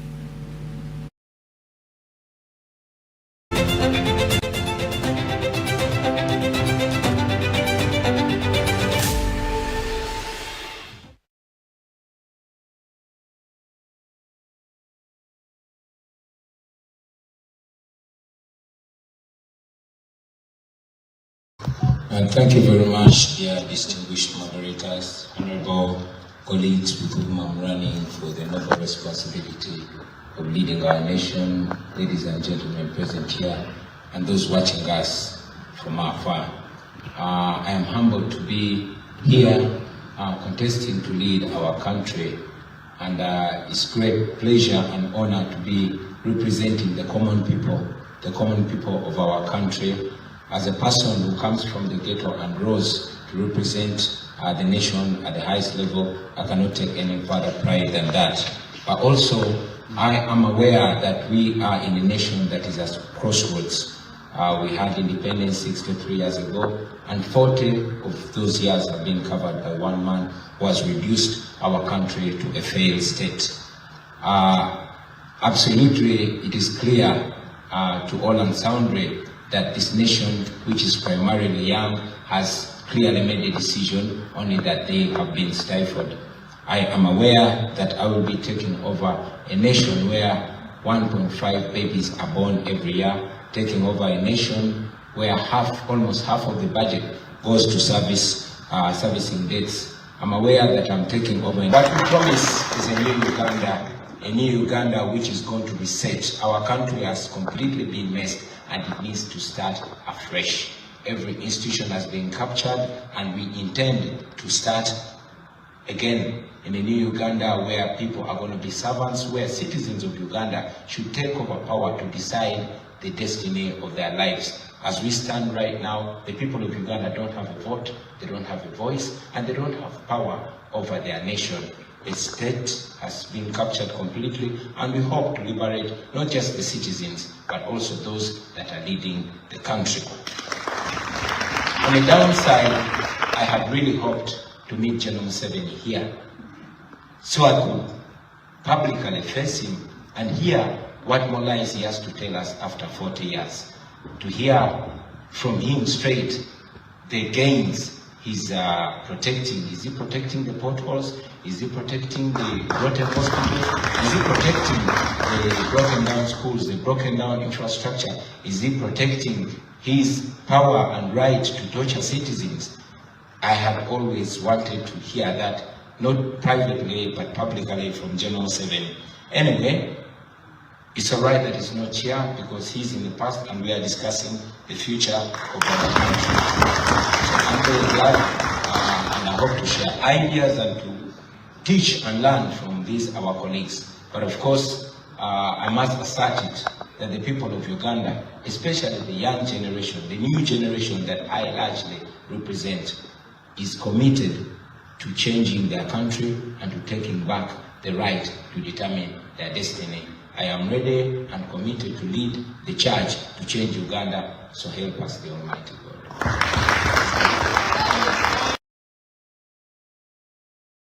Thank you very much. And I'm glad you mentioned that indeed we've been traveling all over the country. For me, this is more realistic than idealistic. These are not just statistics, these are realities. These are people who've been there, and in every urban town we've seen hundreds of young people that show up, that are desperate, they're strong, they're talented, they want to work, but these are young people that have been failed by a system. It should be noted that Uganda is ranked the most entrepreneurial country in Africa.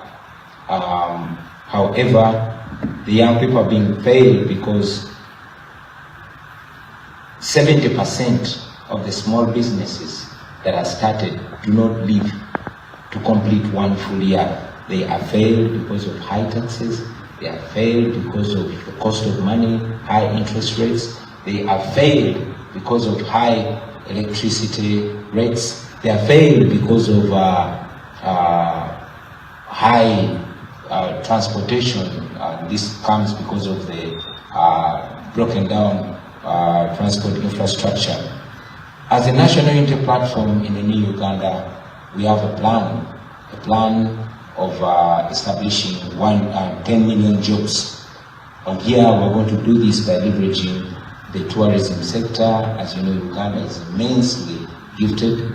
We're going to leverage the manufacturing sector, and most importantly, the creative industry. Now, having come from the creative industry, I know the potential of the creative industry. Uganda is equally as talented as Nigeria, or even more talented. But looking at the Nigeria's creative industry, it is almost outcompeting the oil industry. In fact, they call it the new oil because it is largely seen as even more engaging and more incorporating of young people, of the ordinary citizen, than the oil sector.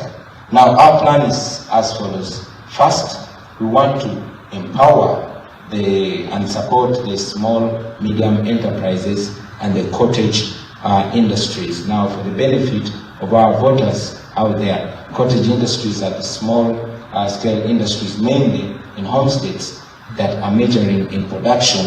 These, we must understand, looking at the growing economies of the world, these have been the unsung heroes of these growing economies. China, India, Brazil, name it. So, looking at these examples, we think it can be a benefit in Uganda. I'm looking at areas, especially these that are near borders, like Arua, like Chisoro, like Kabale. If they are supported, they could boost even production, and they could even boost export by looking at production of textiles. When you say supported, what does that mean? Supported means cutting down, reducing the cost of doing business, reducing the power costs, reducing the cost of money, reducing the interest rates, investing in transport infrastructure.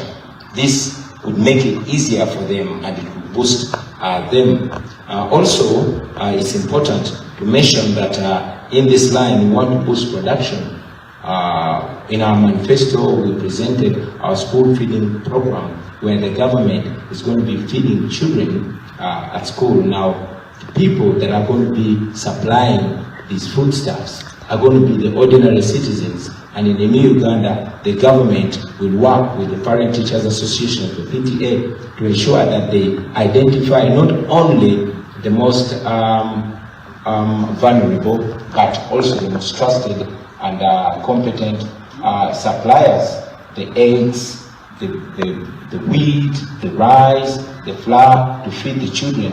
This way, we're going to be able to support even the small producers, the women, and the ordinary people out there. We believe that this is not only going to boost education, but it's going to help in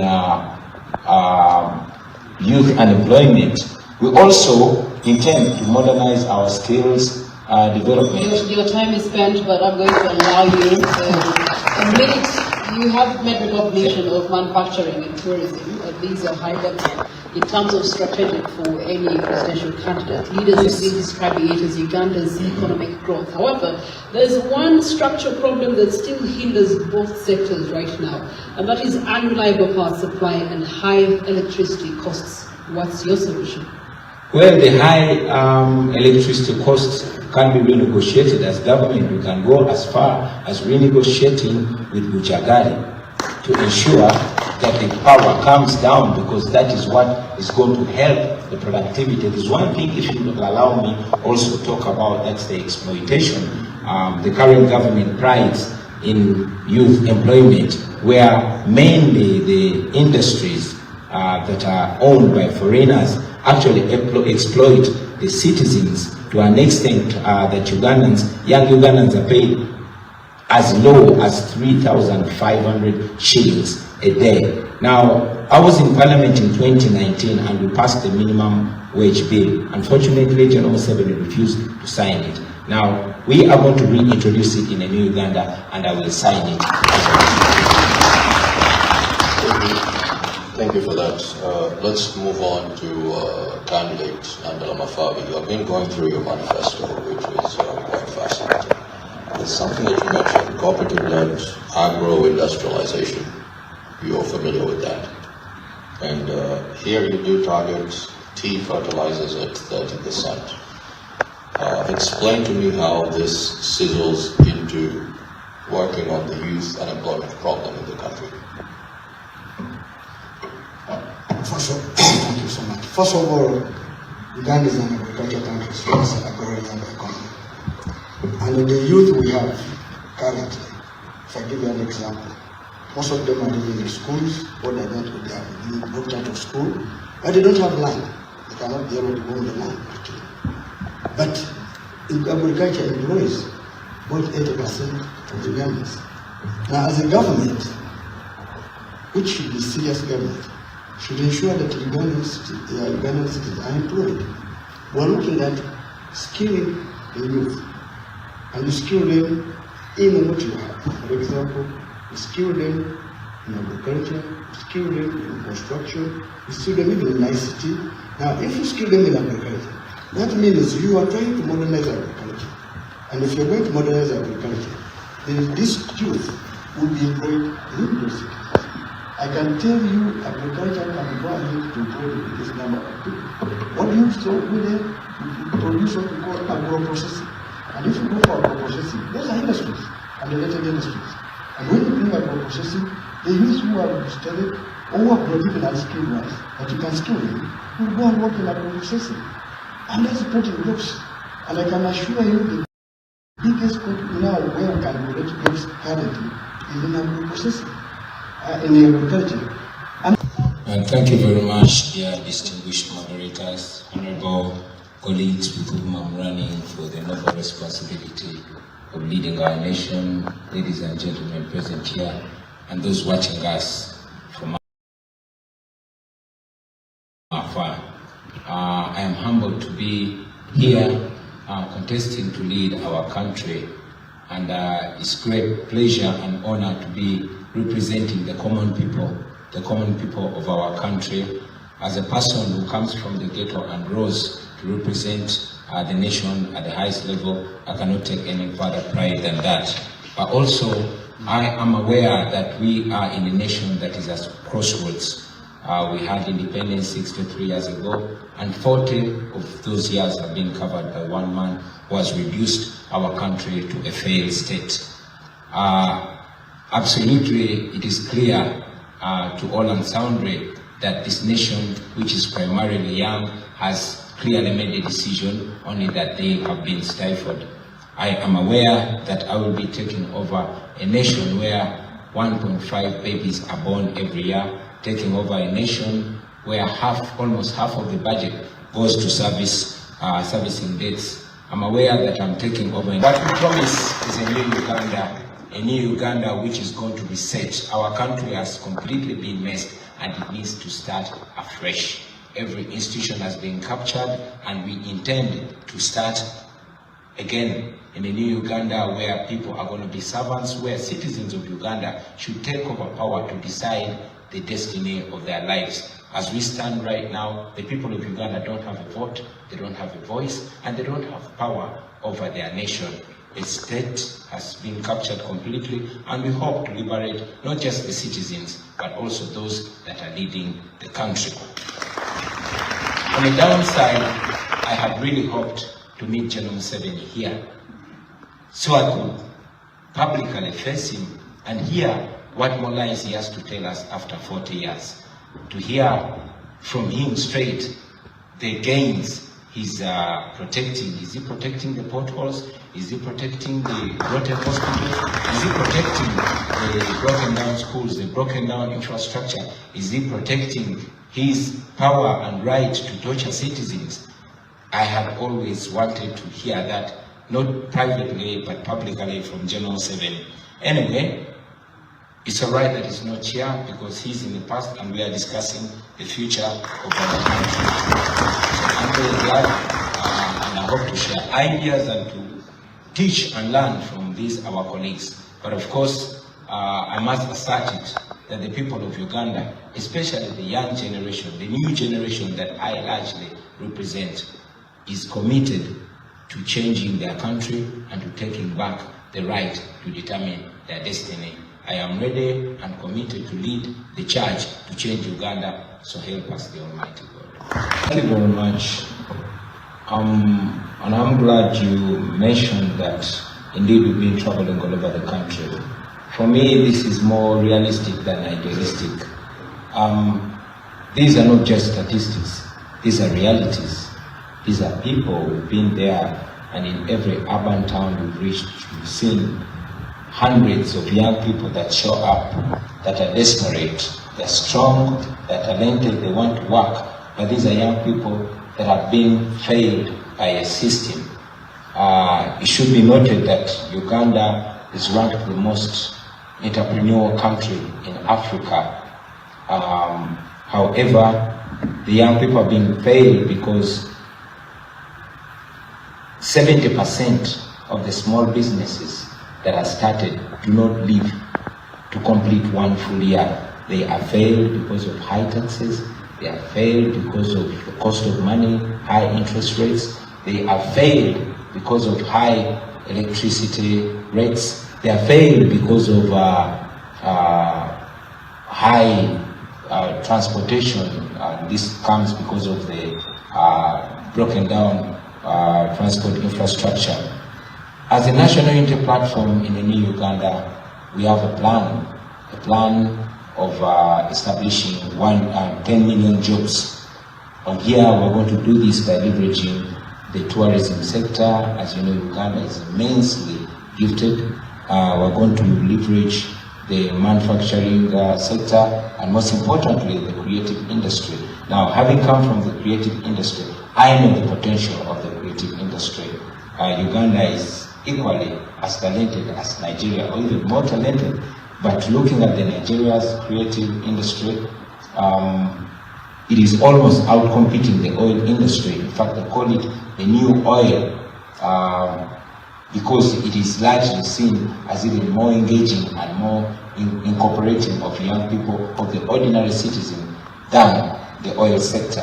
Now, our plan is as follows. First, we want Presidential debate 2026 does continue on. The rest for the State House of the Republic of Uganda, our 5 candidates having been resettled. Now we move on to the next critical theme of the night: security, governance, and justice. Arnold? Thank you, Priscilla. One of the safest. I like that you brought in the UAE, arguably one of the safest countries in the world. Let's look at some statistics. The Uganda Bureau of Statistics, the data does show that 61% of Ugandans feel safe walking alone. Only 61%. This is from the Uganda Bureau of Statistics. With such data, what would you implement to make sure that Ugandans feel safe and ultimately attract foreign direct investment to the country? Thank you. Yeah, thank you so much. Security is so important. It is so important that it can bring down a country. Insecurity can bring down a country within just 1 week. Under our new federal arrangement, we are going to put emphasis on building a more professional army. Professionalism in the security and military forces will curb the useless arrests. Having a decent and presentable army, plus police and intelligence, and at the end,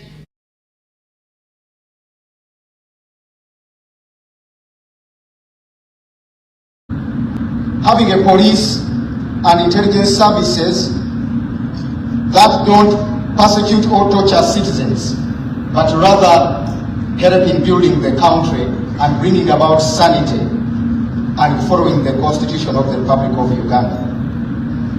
We are looking at strengthening community policing and improving the welfare plus training of our police force.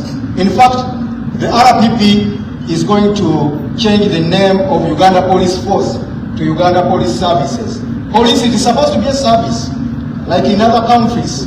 It is not to be. We are going to demilitarize the police force. The police force, make it a police service, just as it is in Zambia and other countries. Police is going to be a service, not a force. Mr. Museveni did it deliberately to call it a force and keep it, calling it a force so that it can be used to cause brutality to innocent Ugandans. So we are going to change the name Uganda Police Force to Uganda Police Services. Then, I'm sorry, I'm not using a lot of English. The English, too much English will come after swearing in. Right now, I know the people we are communicating with. The Wananchi, I want to speak and say that the Wananchi, I'm going to lead well, understand what I'm saying and what their country should be in the next 5 years. So I'm limiting the too much English. It won't help us. Right now we want to remove Mr. Museveni, bring back sanity in Uganda. The rest will come. So the Revolutionary People's Party is looking at having a force that will be focusing on internal security mostly. We shall not deploy our military forces out of Uganda on useless battles. Our sons and daughters have died in Somalia, South Sudan, in useless battles. Yet we are supposed to protect Ugandans. Just as you've said, Mr. Segawal, people are not safe. Mr. Museveni went to the bush to bring about sanity and safety in this country. But people are not safe. There is no safety at all. Insecurity is added on the tortures, on the brutality, and the country totally just needs a change. The Revolutionary People's Party is also looking at motivating the police forces. At least the minimum salary a police officer should get will be $500, in addition to an allowance which will be given by the federal governments in the different regions. And we are going to recruit these police officers according to their regions. It doesn't, why does a DPC from Kiruhura, someone is from Kiruhura and is a DPC in Kapchora. Someone is from Bushenyi and is a DPC in Kuru. As if there are no Achoris who can be DPCs in those areas. So we are going to make sure under the new federal arrangement that we recruit police and position the police ranks according to the different regional setups.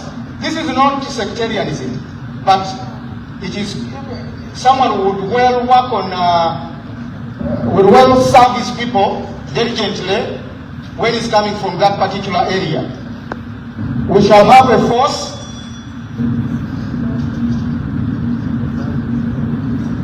All right, thank you so much. As we do continue to look to peace and security candidate Gregory Mugisha-Muntu, you want to start with the forces, the Uganda People's Defense Forces.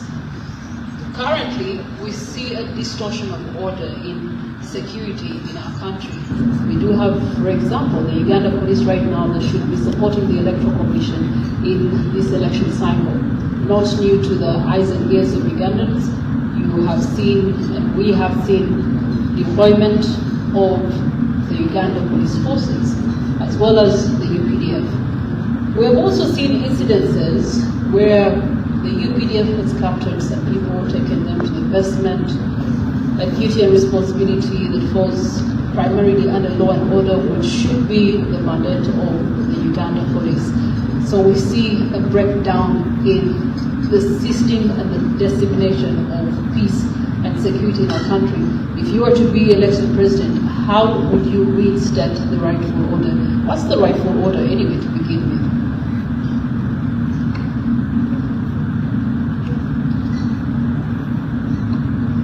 You cannot effectively deal with the security problem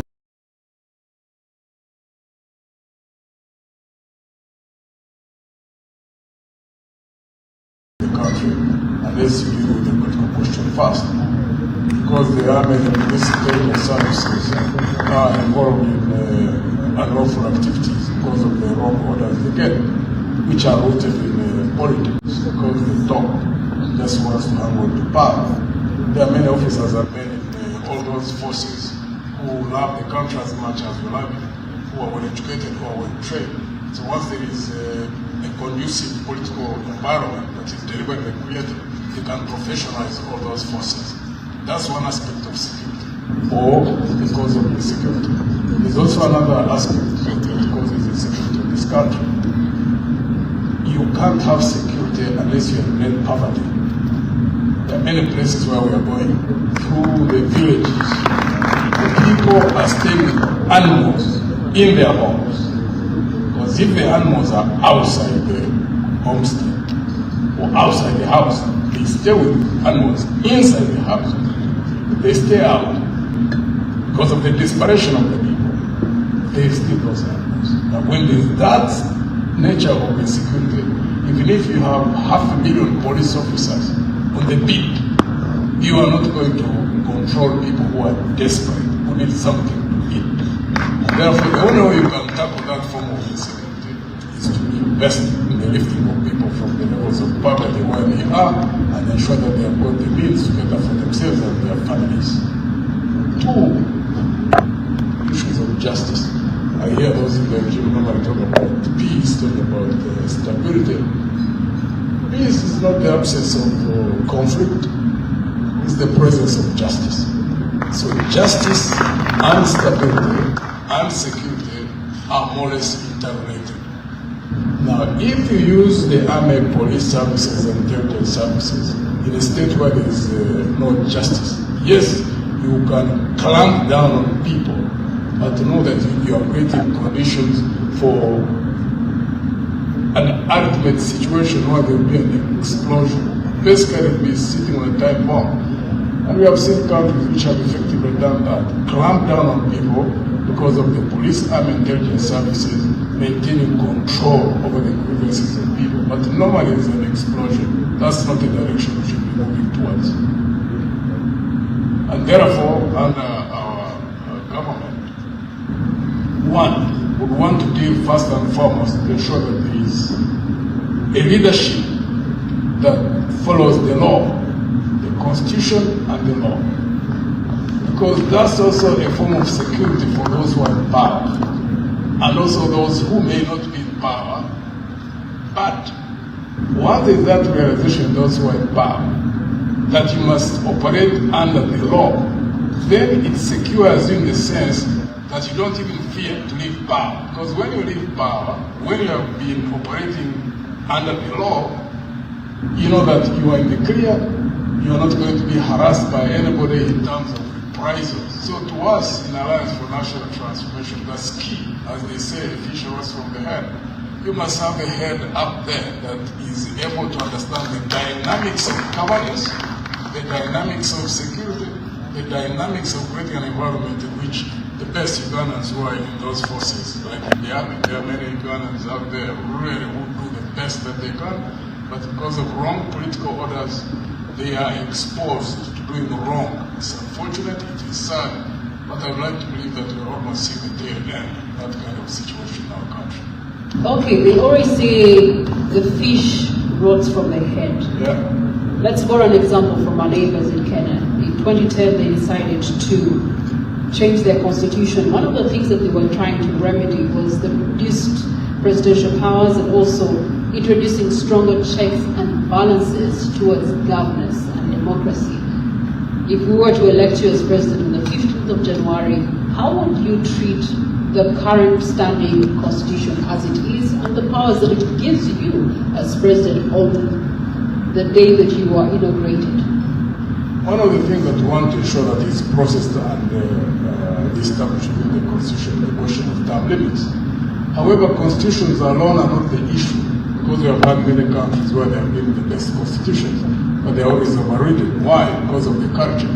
That's why we keep concentrating on ensuring that we get the men and women who not only talk about these issues of governance that we talk about. The Americans say talk is cheap. None of us can say about the things that we say. Culture, to change culture, you must get people who are in leadership, who are acting out of conviction. If you don't get people who are operating out of conviction, I mean, who can't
to 17% of Ugandans pay bribes, and 88% of those see corruption as a concern in the country. What would you do to improve Uganda's corruption perception index, which is terrible? Thank you very much. You see, before we find a solution, it's very important for us to analyze the problem. I think it all begins and ends with leadership, and Mildred mentioned it a few moments ago, that the fish rots right from the head. It all goes back to governance. It all goes back to the political will to fight freedom. As we stand right now, the Inspector General of Government, the IGG, Mulyagonja, mentioned some time ago that the big fish in corruption are always pursued and they hide behind the president. We are in a country where the head of state is the chief priest of corruption. You have seen scandal after scandal, and all the culprits of corruption are protected by the head of state. You saw Anita Among, the current Speaker of Parliament, sanctioned internationally because of corruption, but being protected by the head of state. Just a few days ago, a person that the court actually said had a case to answer on corruption, a minister called Lugorobi, he was cleared. Meanwhile, on the same day, other people were being arrested. There was allegations around Parliament, allegations of corruption, and the leader of opposition, who happens to be in presence today, wrote to the IGG to investigate those cases, and the IGG went mute.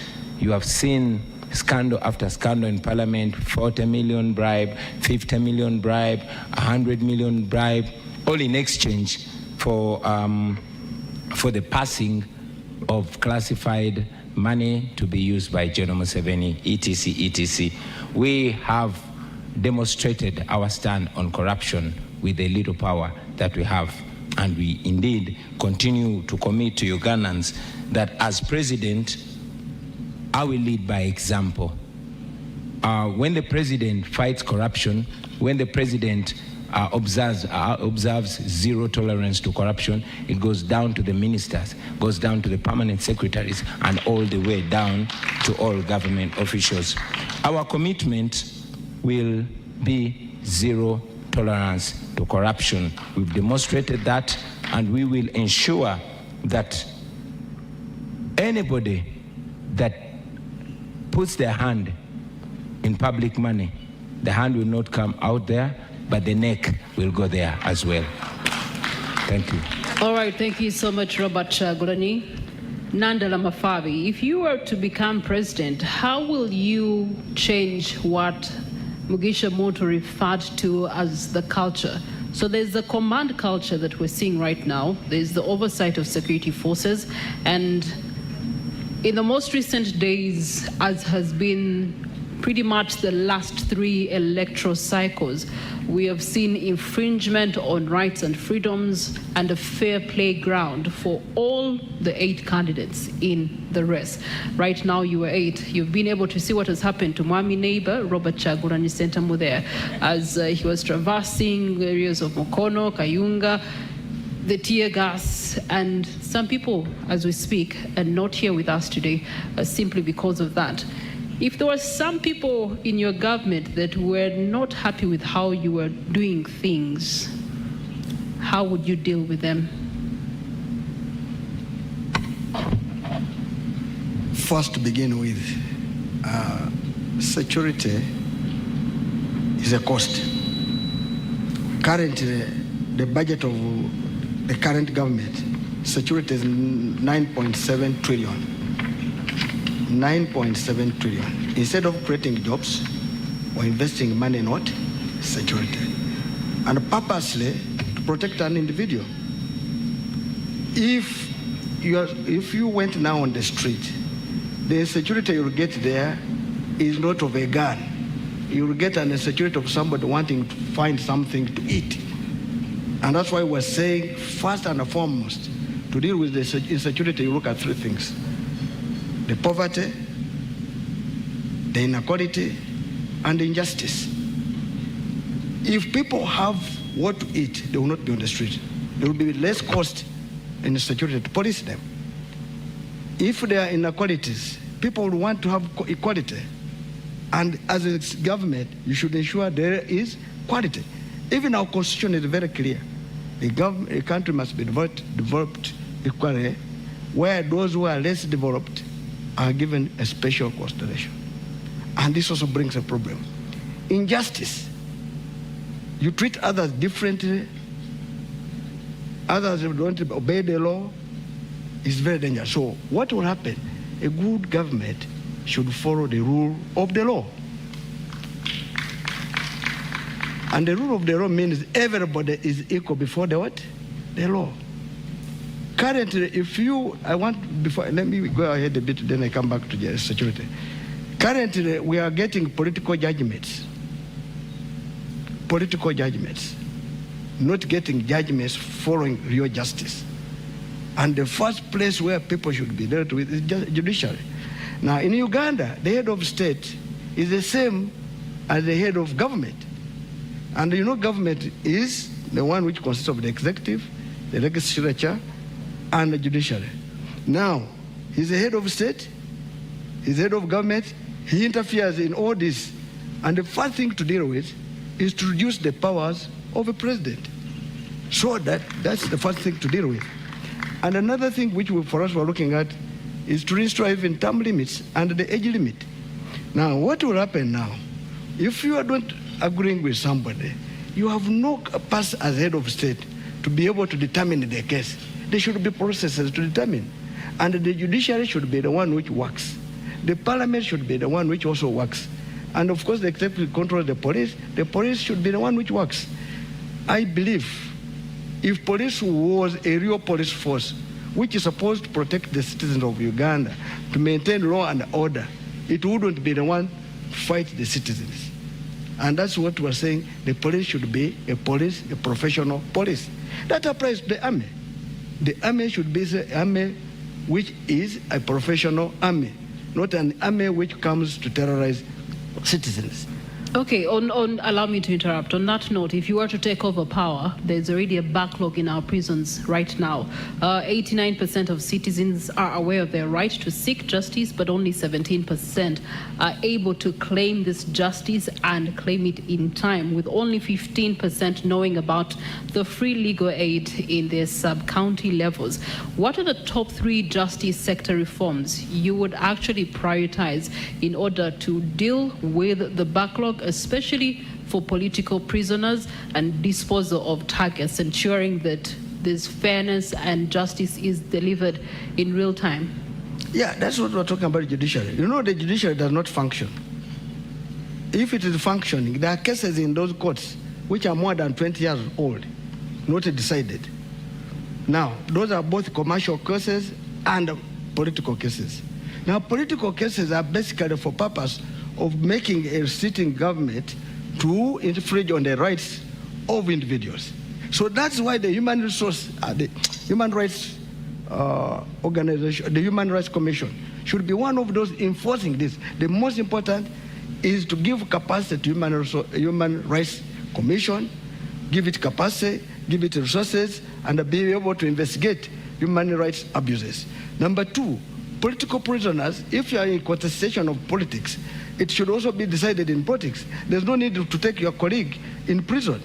If it is now like an election, allow him contest. Don't curtail anybody's rights. 3, access to justice. Of course, many people don't know their rights. And because even the access to justice sometimes is very expensive. Let me give an example. You go and get my mother deep in the village in the mountains, who will not know her rights. To go to court, you move maybe, say, 50 kilometers. What time will you reach court? You have mentioned the cost of justice. What strategies would you deploy to reduce the cost of justice? First of all, employ professional judges. You should not employ cadres. You should employ people who know their work. Number 2, you should ensure that there's public awareness. Where there is no one able to get justice, let's say getting a lawyer, the state should be able to provide remedies. and make sure the person is represented. 3, there must be civic education. The civic education must be on radios every day, telling people that should you have this is what you should follow. This is where you should go. But here already was only talking about elections and PDM, what is not useful for now. This is very important, and that is a deliberate effort. You must invest in it. And of course, there must be also audit of judgments. The Judicial Service Commission, which is the one in charge of it, should audit these judgments to confirm if the judge was right or not. Of course, when I meet a judge, I'm meaning giving the magistrate grade 1, grade 2, grade 3 going upside. So we will need that. Also, the other one is we employ people whom have not even investigated, audited. In Kenya, they did it well. Before somebody is appointed, the public talks about them. Some of these people we employ are criminals, and they are the ones dealing with this. Some of them are merchants. So these are the things we should deal with. The public should come out, be public hearing before somebody is employed in the judiciary. Thank you for that. Mr. Mabirizi, there's an act in a certain country called the Posse Comitatus Act, and it basically prohibits the army from operating domestically. From your approach of regionalism, how would you fix the Ugandan army? As we've heard, reports now saying that they will be responsible for protecting the vote after it's been cast, which is domestic approach, usage. How would your regional approach address this? Thank you so much, Mr. Moderator. First of all, I want to arrest your fears. I'm going to start from the other end, not from where you want me to start from. You've heard me talking about regional governments. If you can recall, in 1980, there was a man called Mayanja Nkanj. Mayanja Nkanj, he could raise out his 2 fingers. The 2 fingers representing, number 1, the government of peace, number 2, the 2 governments. And those 2 governments, we are talking about the regional governments. And when it comes to regional governments, we are the CP, we are the architecture, the champion of federal. So we are talking about federalism, the tangible one, which can work to solve all the problems of Uganda. So in a regional government, where I've already told you that there is share of power, so the recruitment of soldiers, the policemen and so forth, it depends on the population of the region, or per region. Not only that, but in every region, because it is in the set of a federal government, in every region, they have got judiciary department. In that small government, if in courts call them small governments, they have a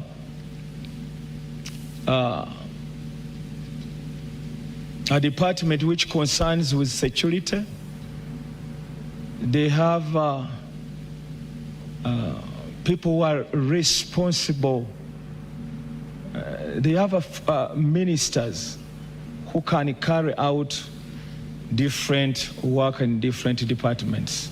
So with such a setting, you would have waved away or dealt away with only one man having all power on everything. So when you do that, the regional governments cater for their security because they are independent in their setting. These are federal governments. So they cater for their security, though they do work with the central government because it's a shared responsibility. It's a shared way of handling and working or promoting security in a nation. So once you have instituted regional governments, you will not have any problem with security. And when we talk about security, security starts with the citizens, getting to know who is my neighbor. So once the setting is in regional government, whoever enters that region, at least people get to know each one has got to know his neighbor. Once there is any visitor who comes, so they get to know that so and so has come in. So with that, and having put judicial courts in all those regions, secured jobs for people, people have shared the power and responsibility, so you will not face any problem which concerns security. So we don't need to borrow any other kind of security abroad or looking at a certain government. We can just do our own here. Once we get to know that what can solve all the problems of Uganda is federalism. Without that, leaving power in only one man's hand, nothing can change. Thank you for that, Candidate Mabirizi. At this point, Priscilla. Well, at this point, you are reminded that we'll be closing this debate at 11 p.m. And as we do so, we do believe that you have reactions, you do have some comments. We do have sector leaders in our audience this evening that would like to respond to what has been submitted of our 5 candidates.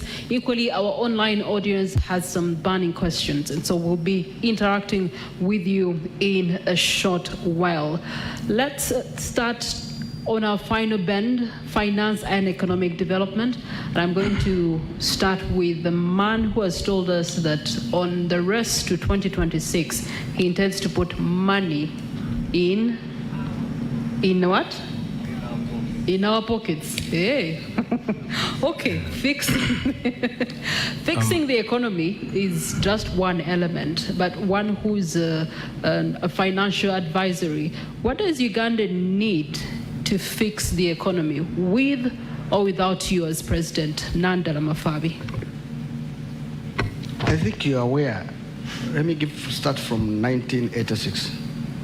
In 1986, our budget was 777 billion, before removing the 2 zeros, 86, 87. And that budget was able to do a lot of work. You know, they did what they could. Even university students who would study for free, somebody would say it was only one university. Currently, if you remove 2 zeros, you get 7.7 billion. Right now, our budget is 72.3 trillion. That means it has gone more than 10,000 times. But what have we got? So all along this time, what has happened is what? One, wastage. We're talking about corruption. Is one of our main problems in this country. Every year, they steal over 10 trillion shillings. Now, when they are stealing that money, first it increases the demand on taxes. So that's why people have to pay taxes to cater for theft. In our economy, we have money in houses. It is counted in circulation, but it is not houses. But let me focus on the one of this current one. Now, 72.3 trillion, yet we are estimating to collect 72.3 trillion, yet we're going to collect 37.2 trillion. It means already we have a deficit financing of 35.1 trillion. What does that mean? It means we're going to borrow. Now, that's what we go. They will go to commercial banks. I'm sure they are going also to go to money lenders like our local people are doing. But that already is a demand on cash in banks. Now, when the banks will be preferable to lend money to government than the private sector. So if the private sector does not borrow money for investment so that it can be able to generate jobs, because if I went to a bank, I want to borrow money to put up a maize meal, but because of the cost of the money, I will not go there. Eventually, that means that investment will not happen. Now, jobs will not be there because the current government will be the one going to the commercial bank to borrow. That's what we're calling crowding credit, which is meant for the private sector. 2, if people don't have jobs, there will be no power to consume. Because if I've got a job, I will have money to buy goods and services. And when I buy goods and services, that's when I will also be paying good taxes on consumption taxes. But since I don't have capacity, I will be remaining a beggar. Speaking of taxes, I Naloga Priscilla Regina, I am constantly paying taxes. There's more taxes that are slapped on me ever so often. In short, what I'm trying to say is that the tax base remains the same. How do we expand the tax base? I think if you had listened to me, you would have got how you expand. Because I've said, if you have overcrowded, you have crowded the credit for the private sector, there's no investment. If there's no investment, there's no employment. Anybody who is employed pays taxes by either consuming goods and services, if it's not at the pay as you earn level, but at a certain level, you'll pay as you earn, which is a direct tax. Now, how do we do this? First, we must release credit so that the private sector is able to access credit at a lower interest rate, so that he's able to invest and get a return. Currently, the country Uganda we're living in, everybody now, if I'm not mistaken, every village you go now, there are money lenders who are lending our local people maybe 100,000, but they're charging 50% for only 1 month. Already those are the ones depriving those people to remain in poverty on a daily basis. Now, how do we go about it? We must expand the tax base. We shall expand the tax base if the government reduces its appetite for money which they are wasting. Cut corruption, you see defense, 9.9 trillion. If this money you invested it in productive sector, like agriculture, it will generate more money because that will create jobs.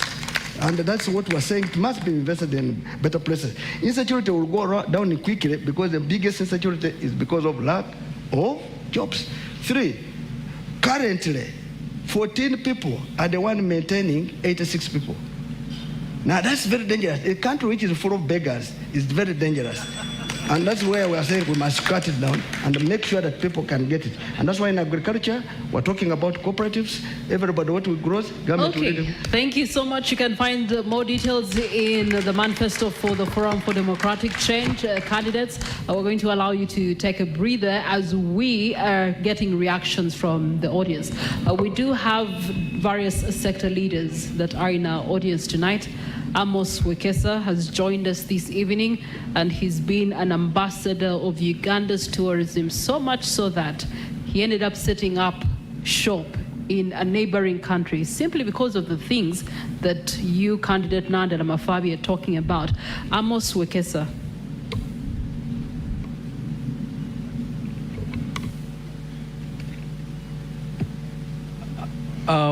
Good evening. I'm not a politician, so I don't know protocol very well. It's been thank you so much, NTV, for inviting me this evening. And thank you, presidential candidates, for very good insights that we've listened to this evening. Of course, I will be a little bit biased that Mr. Honorable Munti did a fantastic job in dissecting tourism. I was actually shocked that you related it to everything else, to security, to the market. Yeah, if 4 million tourists arrive Uganda, each of them will eat 2 eggs a day, and they spend an average of 8 days in the country. You just do the mathematics. An omelette, they will be willing to pay $10 for an omelette. You know, you just grow the economy instantly. I also say, when Honorable Chagulanyi, you had a very fantastic write-up in the manifesto about tourism. I was actually very impressed. I think my only concern is that it's not being sold well. I think we need to sell that dream. Yeah, it needs to be sold a little bit more. I also want to say that tourism, the reason why they say tourism is Uganda's lowest hanging fruit is because of the potential we have. The great weather, the mountains, the lakes, the rivers, the people, the culture. It's just so low. And then tourism this year earned the whole world about $10 trillion. But if you just remove the $10 trillion and put on the side and go just for sports tourism is one of the fastest growing sectors. And Ugandans are extremely very talented. It's just that a lot of them don't have the opportunity. This year, sports tourism earned $800 billion across the world. By 2032, it will be earning $2.2 trillion just by doing sports. Amos Wekesa, in the words of the incumbent, therefore, one of our biggest challenges as a country is that Uganda is not a brand. Every Ugandan must talk about this brand called Uganda. We're going to put the shelves out there. I would like to hear from the candidates what type of brand Uganda will be, because right now it's a brand which is partly majorly not known. If it's known, it's not known for the good things. What kind of positive brand can you guys put on the shelves in the world? All right. Thank you so much, Amos Wekesa. We also do have Yvonne Mpambala that is on the floor this evening, and she too has reactions. Yvonne?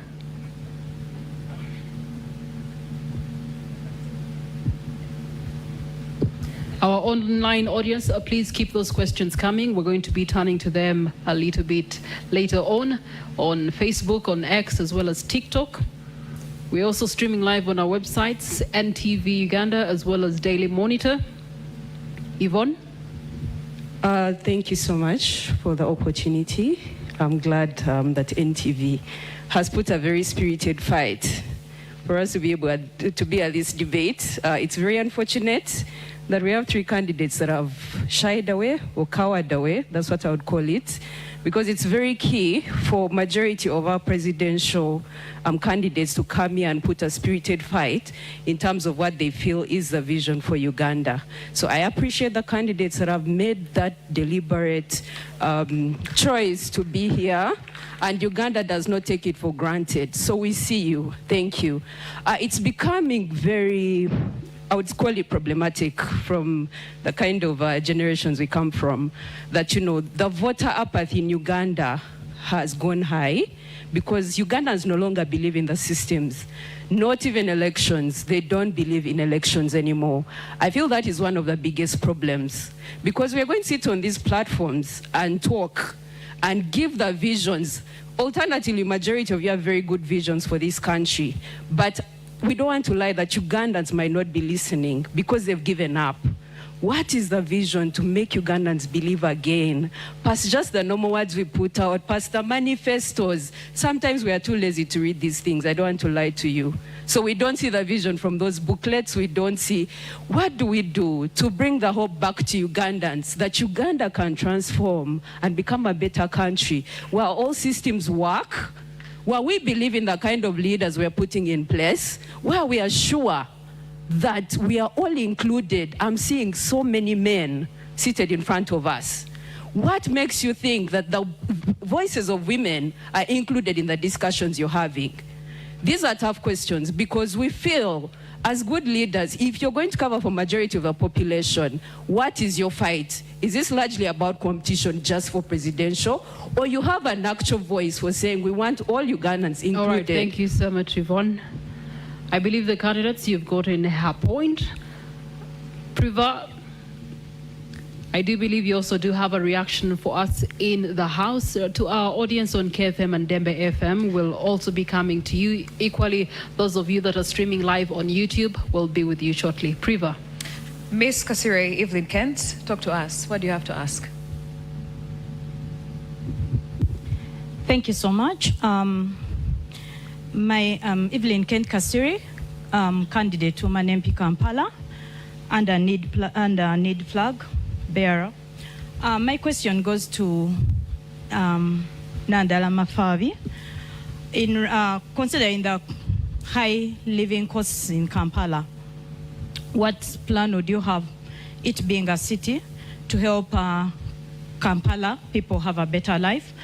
And the second question is, At what point in time did you make up your mind to use money in your pocket as your slogan, considering we had presidential candidate, need presidential candidate, Joseph Kableta, who has been using the same slogan since the 2020 elections, and assuming he had been nominated, would the two of you still have carried the same slogan?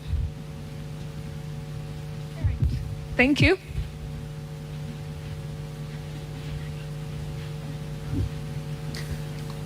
There's another gentleman here. Please make your submission. Thank you. My name is Agaba Mzora, and I'm from ANT Party. I'm also a candidate for Member of Parliament for Kampala Central, representing ANT. My question goes to Honorable Robert Kyagulanyi, and it relates to the recent confrontations his camp has had with Uganda Police and other related security agencies. It's quite unfortunate because previously, especially people from the security sector have been telling us that Ugandans were telling them that elections are boring because there are no violent confrontations between political camps and the security people. But they were not pointing at which Ugandans were saying that. To me, I took it to be that it was from their mouth. And so, as we have progressed, we have seen that boredom go away. Your question being? But also, the question is, Mr. Kyagulanyi, when you are in Kawempe, there is a video attributed to you telling your supporters that in Uganda, kati muri bayekera, mutambule mudeo wakanga bayekera, bwe mutuuka mukole ebikorwa ebyekiyekera. All right. Which means in English that you had told your supporters that you are rebels. As you go home, behave Your like rebels. When you reach home, act as rebels. Are those statements truly yours?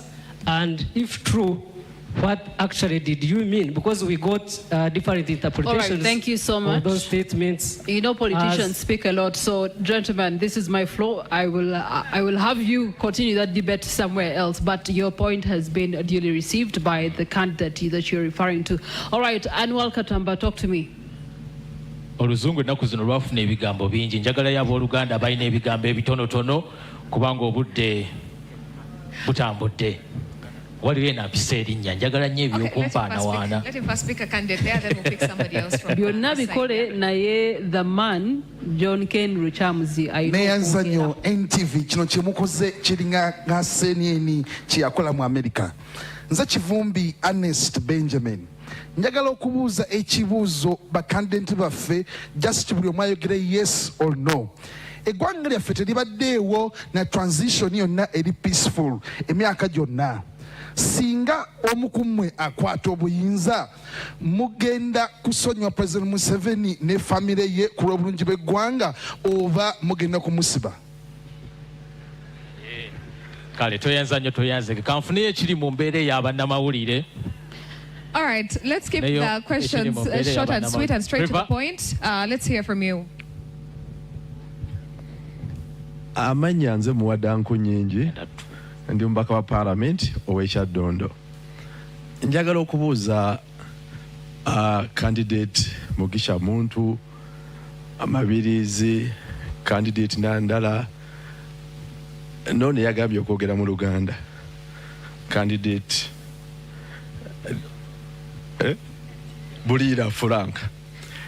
From the trend eri mu mawulire ne campaign nga zibadde zitambula, kiraga nti Uganda abangi bajumbidde nnyo campaign rallies eza presidential candidate Kyagulanyi Sentamu Robert.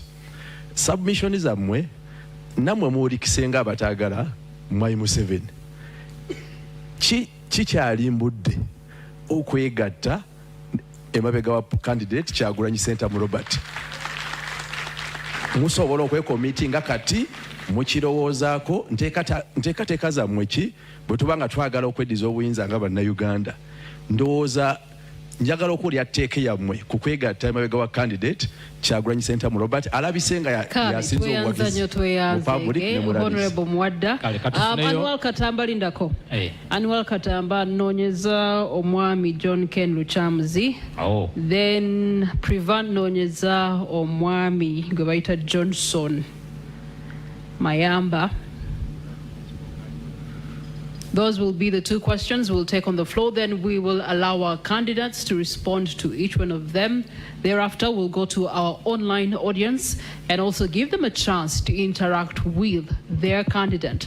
Presidential debate rests to 2026 elections. Thank you very much. My name is John Ken Lukyamzi, the man. First of all, I would like to thank the NTV establishment for this wonderful organization of a debate of this magnitude.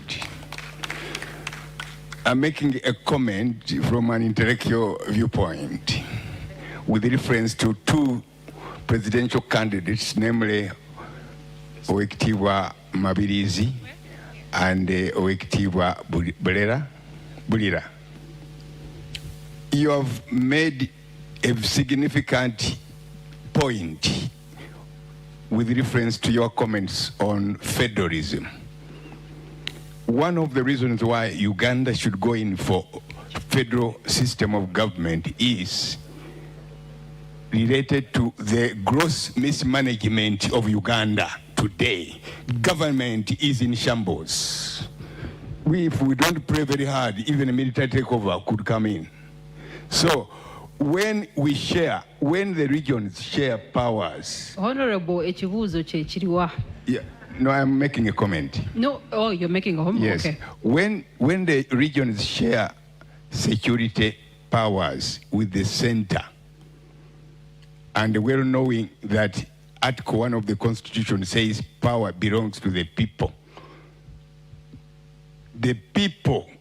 by sharing that power on security will reduce the gross expenditure we are giving to President Museveni and his family. A lot of money we are paying all is directed to security. Will insecurity not end?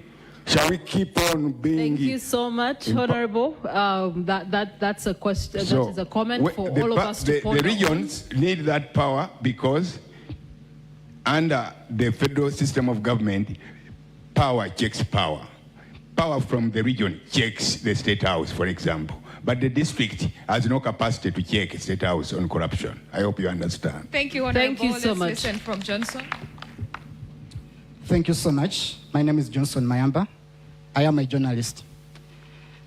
He said democracy dies in darkness. We have covered this presidential campaign. We are covering the trail. We are covering the debate. And on a daily, a journalist is hurt. In all your manifestos, we've not had ourselves in them. What are your plans for the fourth estate? Thank you.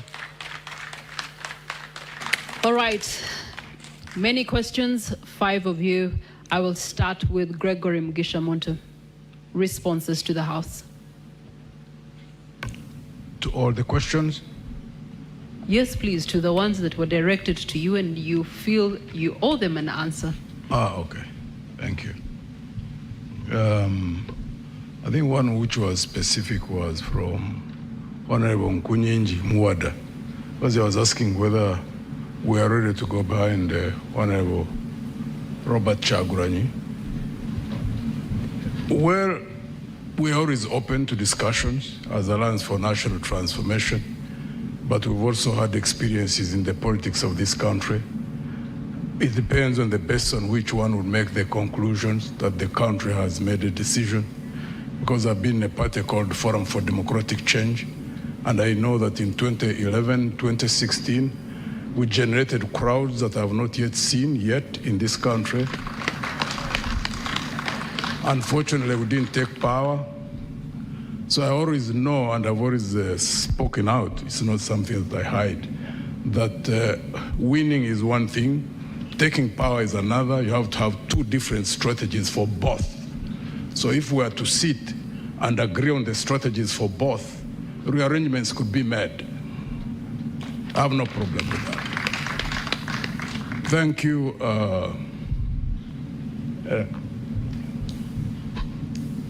I think Yvonne talked about the raising of hope. I think all Ugandans really want to see a better future, need to invest in the raising of hope. And there are many Ugandans, men and women, who have got spheres of influence through which they can raise that hope in the people who are around them. We can't stop speaking. We are in a dark period, there's no doubt about that. But in every dark cloud, as you say, there's always a silver lining. So every Ugandan who recognizes that anything that loses hope starts dying must participate in that. You can't just leave it on the candidates. We must keep on resustaining the hope within our people, because if there is absolute loss of hope, like I noticed when you go up country, then the future will really be very, very bleak. Do everything humanly possible to talk to people, to tell them that things always change. There is always a turning point. Even us, we will get that turning point, but we all must focus to a future that is better than what we're experiencing and work, invest into it. There's no way a better future is going to fall like rain, which unfortunately seems to be what most people hope or expect that is going to happen, that you leave it to just 8 people roving all over the country. No, 7, not 8. 7 is already, a different category. Is the one who want to throw out of power. So the 7 of us, you can't say we are the one, we can't be the only ones who raise hope. There are many more Ugandans who can discuss these issues on the dining table, in the taxis, in the borders, wherever they are, because hope is what sustains us as a people. The moment you lose hope, you start dying. Wekesa Amos, thank you for recognizing our understanding of what the potential for tourism is, because I can't even understand why anybody who seriously looks at growing an economy cannot look at tourism as one of the focal areas for investment. Uganda have not even tapped beyond 30% of the potential that we do have. If we had time, we would go into details in regard to that. And well, the colleague from NT, it's unfortunate that you asked that question. You know how this regime manipulates information, manipulates people? So we stand with Honorable Chaguranyi in all the things he's doing. It's unfortunate that the security services are really focused on breaking the crowds which they do have, which they used to do to our candidate in FDC when we were there. They have a way of trying to do things in such a way that they cause clashes within the opposition forces. We will not allow that. Even when we are separate, even when we are running different campaigns, we will stand together against the tyranny of the regime.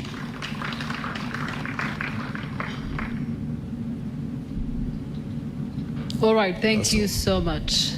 The rules of engagement still remain the same. Each candidate has 4 minutes to respond to all the questions from the floor. We'll go to the next candidate, Frank Bulira. Thank you so much. I'll try to be very fast. First of all, I didn't say that I want to speak in Luganda. I just said I want to reduce the English. That is the #1 problem of this country. We want to liberate this country, not speaking a lot of English. It won't help us. First and foremost, Madam Yvonne, thank you so much. Voter apathy is majorly because of loss of hope. It is with the opposition, apparently, that has to give hope to the majority of Ugandans on the opposition. As we speak, the opposition is only looking at how many members of parliament shall we get in order to get more iPod money, not removing Mr. Museveni. That is why, as the RPP, we have not even positioned any single candidate for MP, because people are just looking at getting 50 million because they lost hope. They think and believe that Mr. Museveni cannot go. So they say, Nange kangabanireko wano, let me get a call 300 million. With Mr. Museveni, God will decide. That is the problem. We, the opposition, we are now the problem of the country. People are looking for iPod money. For us, we are not looking for iPod money. Dr. Chingi left a great foundation for our party. That is the reason as to why we are looking at removing Mr. Museveni and bringing back sanity in the Pearl of Africa. So, the opposition is majorly contributing on loss of hope and voter apathy. People have lost hope. But I know when I become president of the Republic of Uganda, all MPs from the different parties will join me. They will cross over. I could not waste a lot of efforts and money putting in funding presidential candidates, parliamentary candidates, because the major focus is removing Mr. Museveni and everything will go into the straight line by itself. Secondly, Honorable Mwadanku Nyingi, thank you so much. I respect you, comrade. You talked of coalition or getting behind Honorable Kyagulanyi. I appreciate Honorable Robert Kyagulanyi's role in bringing this struggle where it is. But what you should know, Honorable, is that this struggle started way back from the Kairas, the Dr. Semogerere. Dr. Semogerere in 1996 had the biggest crowd, which we have not seen. Haji Nassan Jege Sebagala had a crowd, a 1 million march. He didn't even smell at presidency. Retired Colonel Dr. Kiza Besigye. Go and look at the footage of the rallies Dr. Semogerere had. Dr. Kiza Besigye had. Dr. Besigye has not delivered us to Canaan. It's unfortunate. The crowds are important, but it has to be a guided crowd with a focus, as General Muntu said. That is the reason as to why Dr. Agre Chiyingi was not staying in Uganda and was feared more than the people who are sleeping here in Wakiso, because Mr. Museveni knows he will contain them at the end of the day. They are not even focusing at presidency. We are looking at removing Mr. Museveni. In fact, I would be the person Honorable Kyagulanyi would rather behind. I don't want Ugandans to be disappointed again, and at the end, they tell you, I'm the solution to this country. Don't expect me to tell you, we have all the plans from A to Z. I inherited Dr. Agre Kiyingi politically.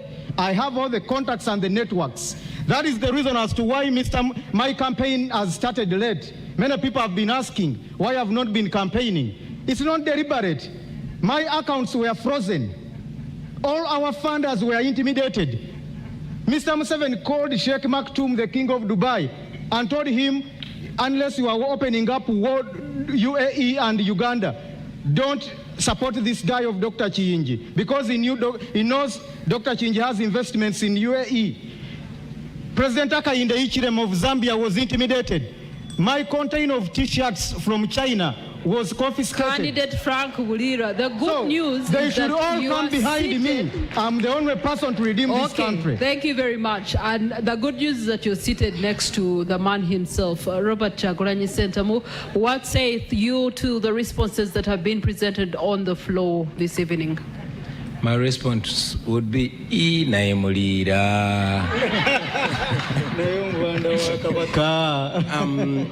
thank you very much, Mildred.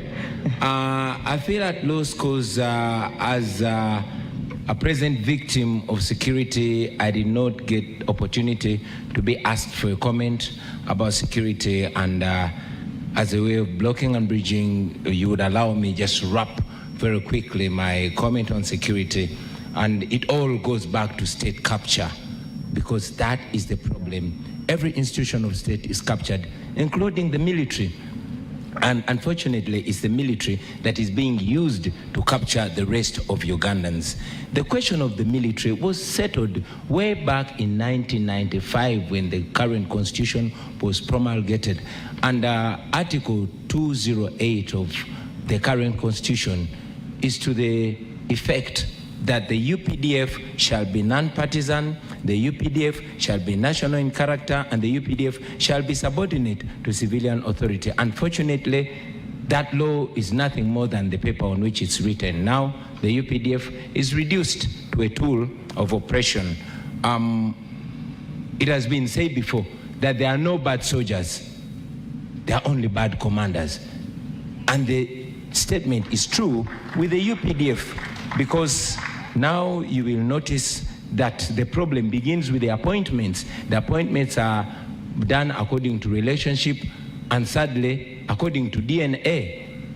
You have seen police officers, military officers coming out to make political statements against the law, and nothing happens. You saw Brigadier called Okidi. You have seen General Museveni's son making political statements, and nothing has happened, and the list is endless. Our plan for the military, first and foremost, because they are desperate as well, they need to be paid right in order for the right thing to be demanded of them. And we've made it clear as a national unity platform that we shall ensure that our men and women in uniform, both in the UPDF and police, are well paid, and they will be demanded to respect the people of Uganda. There should be a strict code of conduct.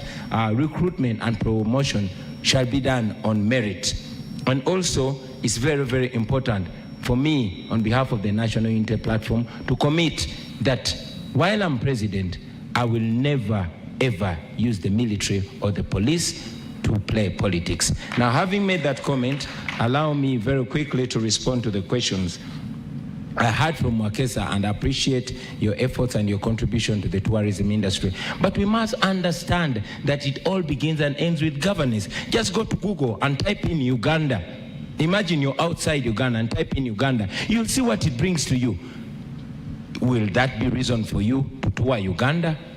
So it is not us to create an image or a brand of Uganda. The brand of Uganda is being messed by those that are in power, and it is upon us to remove them from power so that we can present a good brand. Uganda is one of the most beautiful countries in the world, and our tourism potential is robust, but it is being messed by those that are in power, because what matters to them is not what the country gets. The main occupation of the state in Uganda is regime survival, not serving the country, not developing the country, not developing any sector. My brother from ANT mentioned that I said, yes, I said that. I've said it many times. I'm saying it right now. I'm a rebel, but I'm a legitimate rebel. You've seen the president of the Uganda Law Society calling himself a legal rebel. I'm a legitimate rebel. I'm just like the Museveni of the 1980s, only that we are non-violent. That's the difference. Okay, we are within the law, we are non-violent, but we Mr. are rebels, we operate like rebels. Allow me to just stick to what you were talking about. Yes, please. There's a question here from Mr. Chigongo, and he's asking, what are your plans towards bolstering multilateralism as well as bilateral relations? Present yourselves as Ugandans. Let us present Uganda on the same moral standard with our country, with other countries. We want to relate with Kenya. Kenya has a semblance of democracy. We want to relate with democracies, but we are bringing dictatorship to them. Let us level up. Let us have the moral standard. Let us be on the same moral standard with other countries, and we are going to be respected. Now we are not respected, we are only feared. Okay, thank you very much. And you did not allow me to... I'll be returning to you shortly. Right, just you can hold that one. I'll be coming back to you. Candidate Nandala Mafabi, there were questions for you in the room. What saith thee? Yeah, thank you so much. First of all, with tourism, my take on that, one, of course, security is important. Tourism cannot come here when it is insecure. Number two, we should invest more in infrastructure, the roads, network, and this tourism, of course. Me, I would even go further to talk about the rail line. We need to put back our rail line to deal with most of the things we talk about. Also, the press, we should have a positive press. Voter apathy, yes, it is there, but a thief cannot chase you from your chamber. You must make sure you work in the chamber until you arrest him or her. My proposal to voters, kindly read our manifestos, see which one is the best, and go vote, because one day we shall make it. Amin said that if the referee is biased, when you are playing football, make sure you score a goal where even the blind sees that it has entered, so that it cuts the net and everybody confirms. I think this coming election, if we all voted and voted NRM out, everybody would see, even if Yamaka Maulu have nothing to say. High cost of living in Kampala, everyone know high cost of living is everywhere. I think you, because you stay in Kampala, maybe people can even afford something, but people are going without anything for weeks. So I want to assure you that high cost of living is a result of cost of production. We have high taxes, we have high cost of production. Now we have talked about electricity, very expensive, and that's why electricity is one of the catalyzers to make production. Water, mention it, and in Uganda, the tax exemption are given to foreigners. So we are the one who bear the burden for foreigners instead of the Ugandans. Corruption is also another cost, because when the costs are, they have to, taxes have to be put there to tax you, so that's they're able to cater for the corruption of the 10 trillion. You said, I copied your manifesto, your motto, no. We said fixing the economy, money in our pockets. I don't know if yours is like that, but I'll also give you an example. Busoga College, where I went for, where I started from, it says, Kurakatonda negwanga lyaffe, for God and our country. And the motto of Uganda is for God and my country. Should we also say that Uganda copied from Busoga College? On issues of Museveni, you see, for us, we're in this campaign not looking for, we're not in for hate, we're not reaching anyone. What Museveni has done, has done. His 40 years are over. We need to move on. What he has failed to do is what we are saying, it is us to fix it. So we are bringing unity. We need to reconcile this country. We need truth-telling, and this country must move forward. Museveni is just one individual.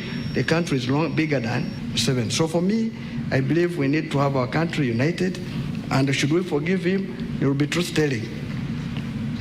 Nkunyinji, you said we should join hands. Everybody knows how to mobilize.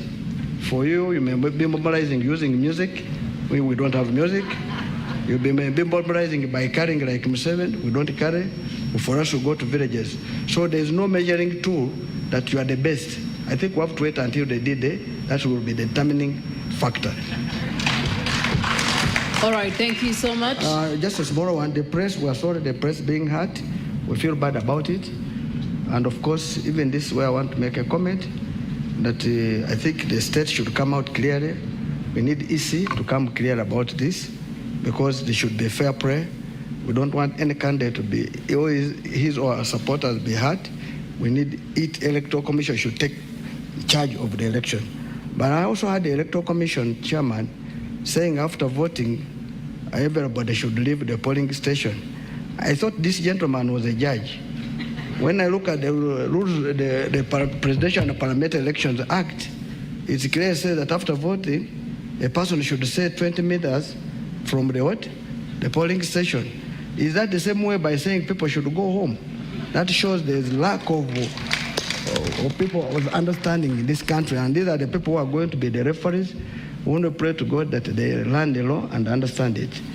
What do you want to do at the polling station by chasing people? You must be wanting to steal. Let him come out clear to tell us. All right, thank you so much. Mr. Joseph Mabirizi. Number one, I want to arrest the fears of voters where they have given up elections. We have got solutions. Have been working on this for 12 years.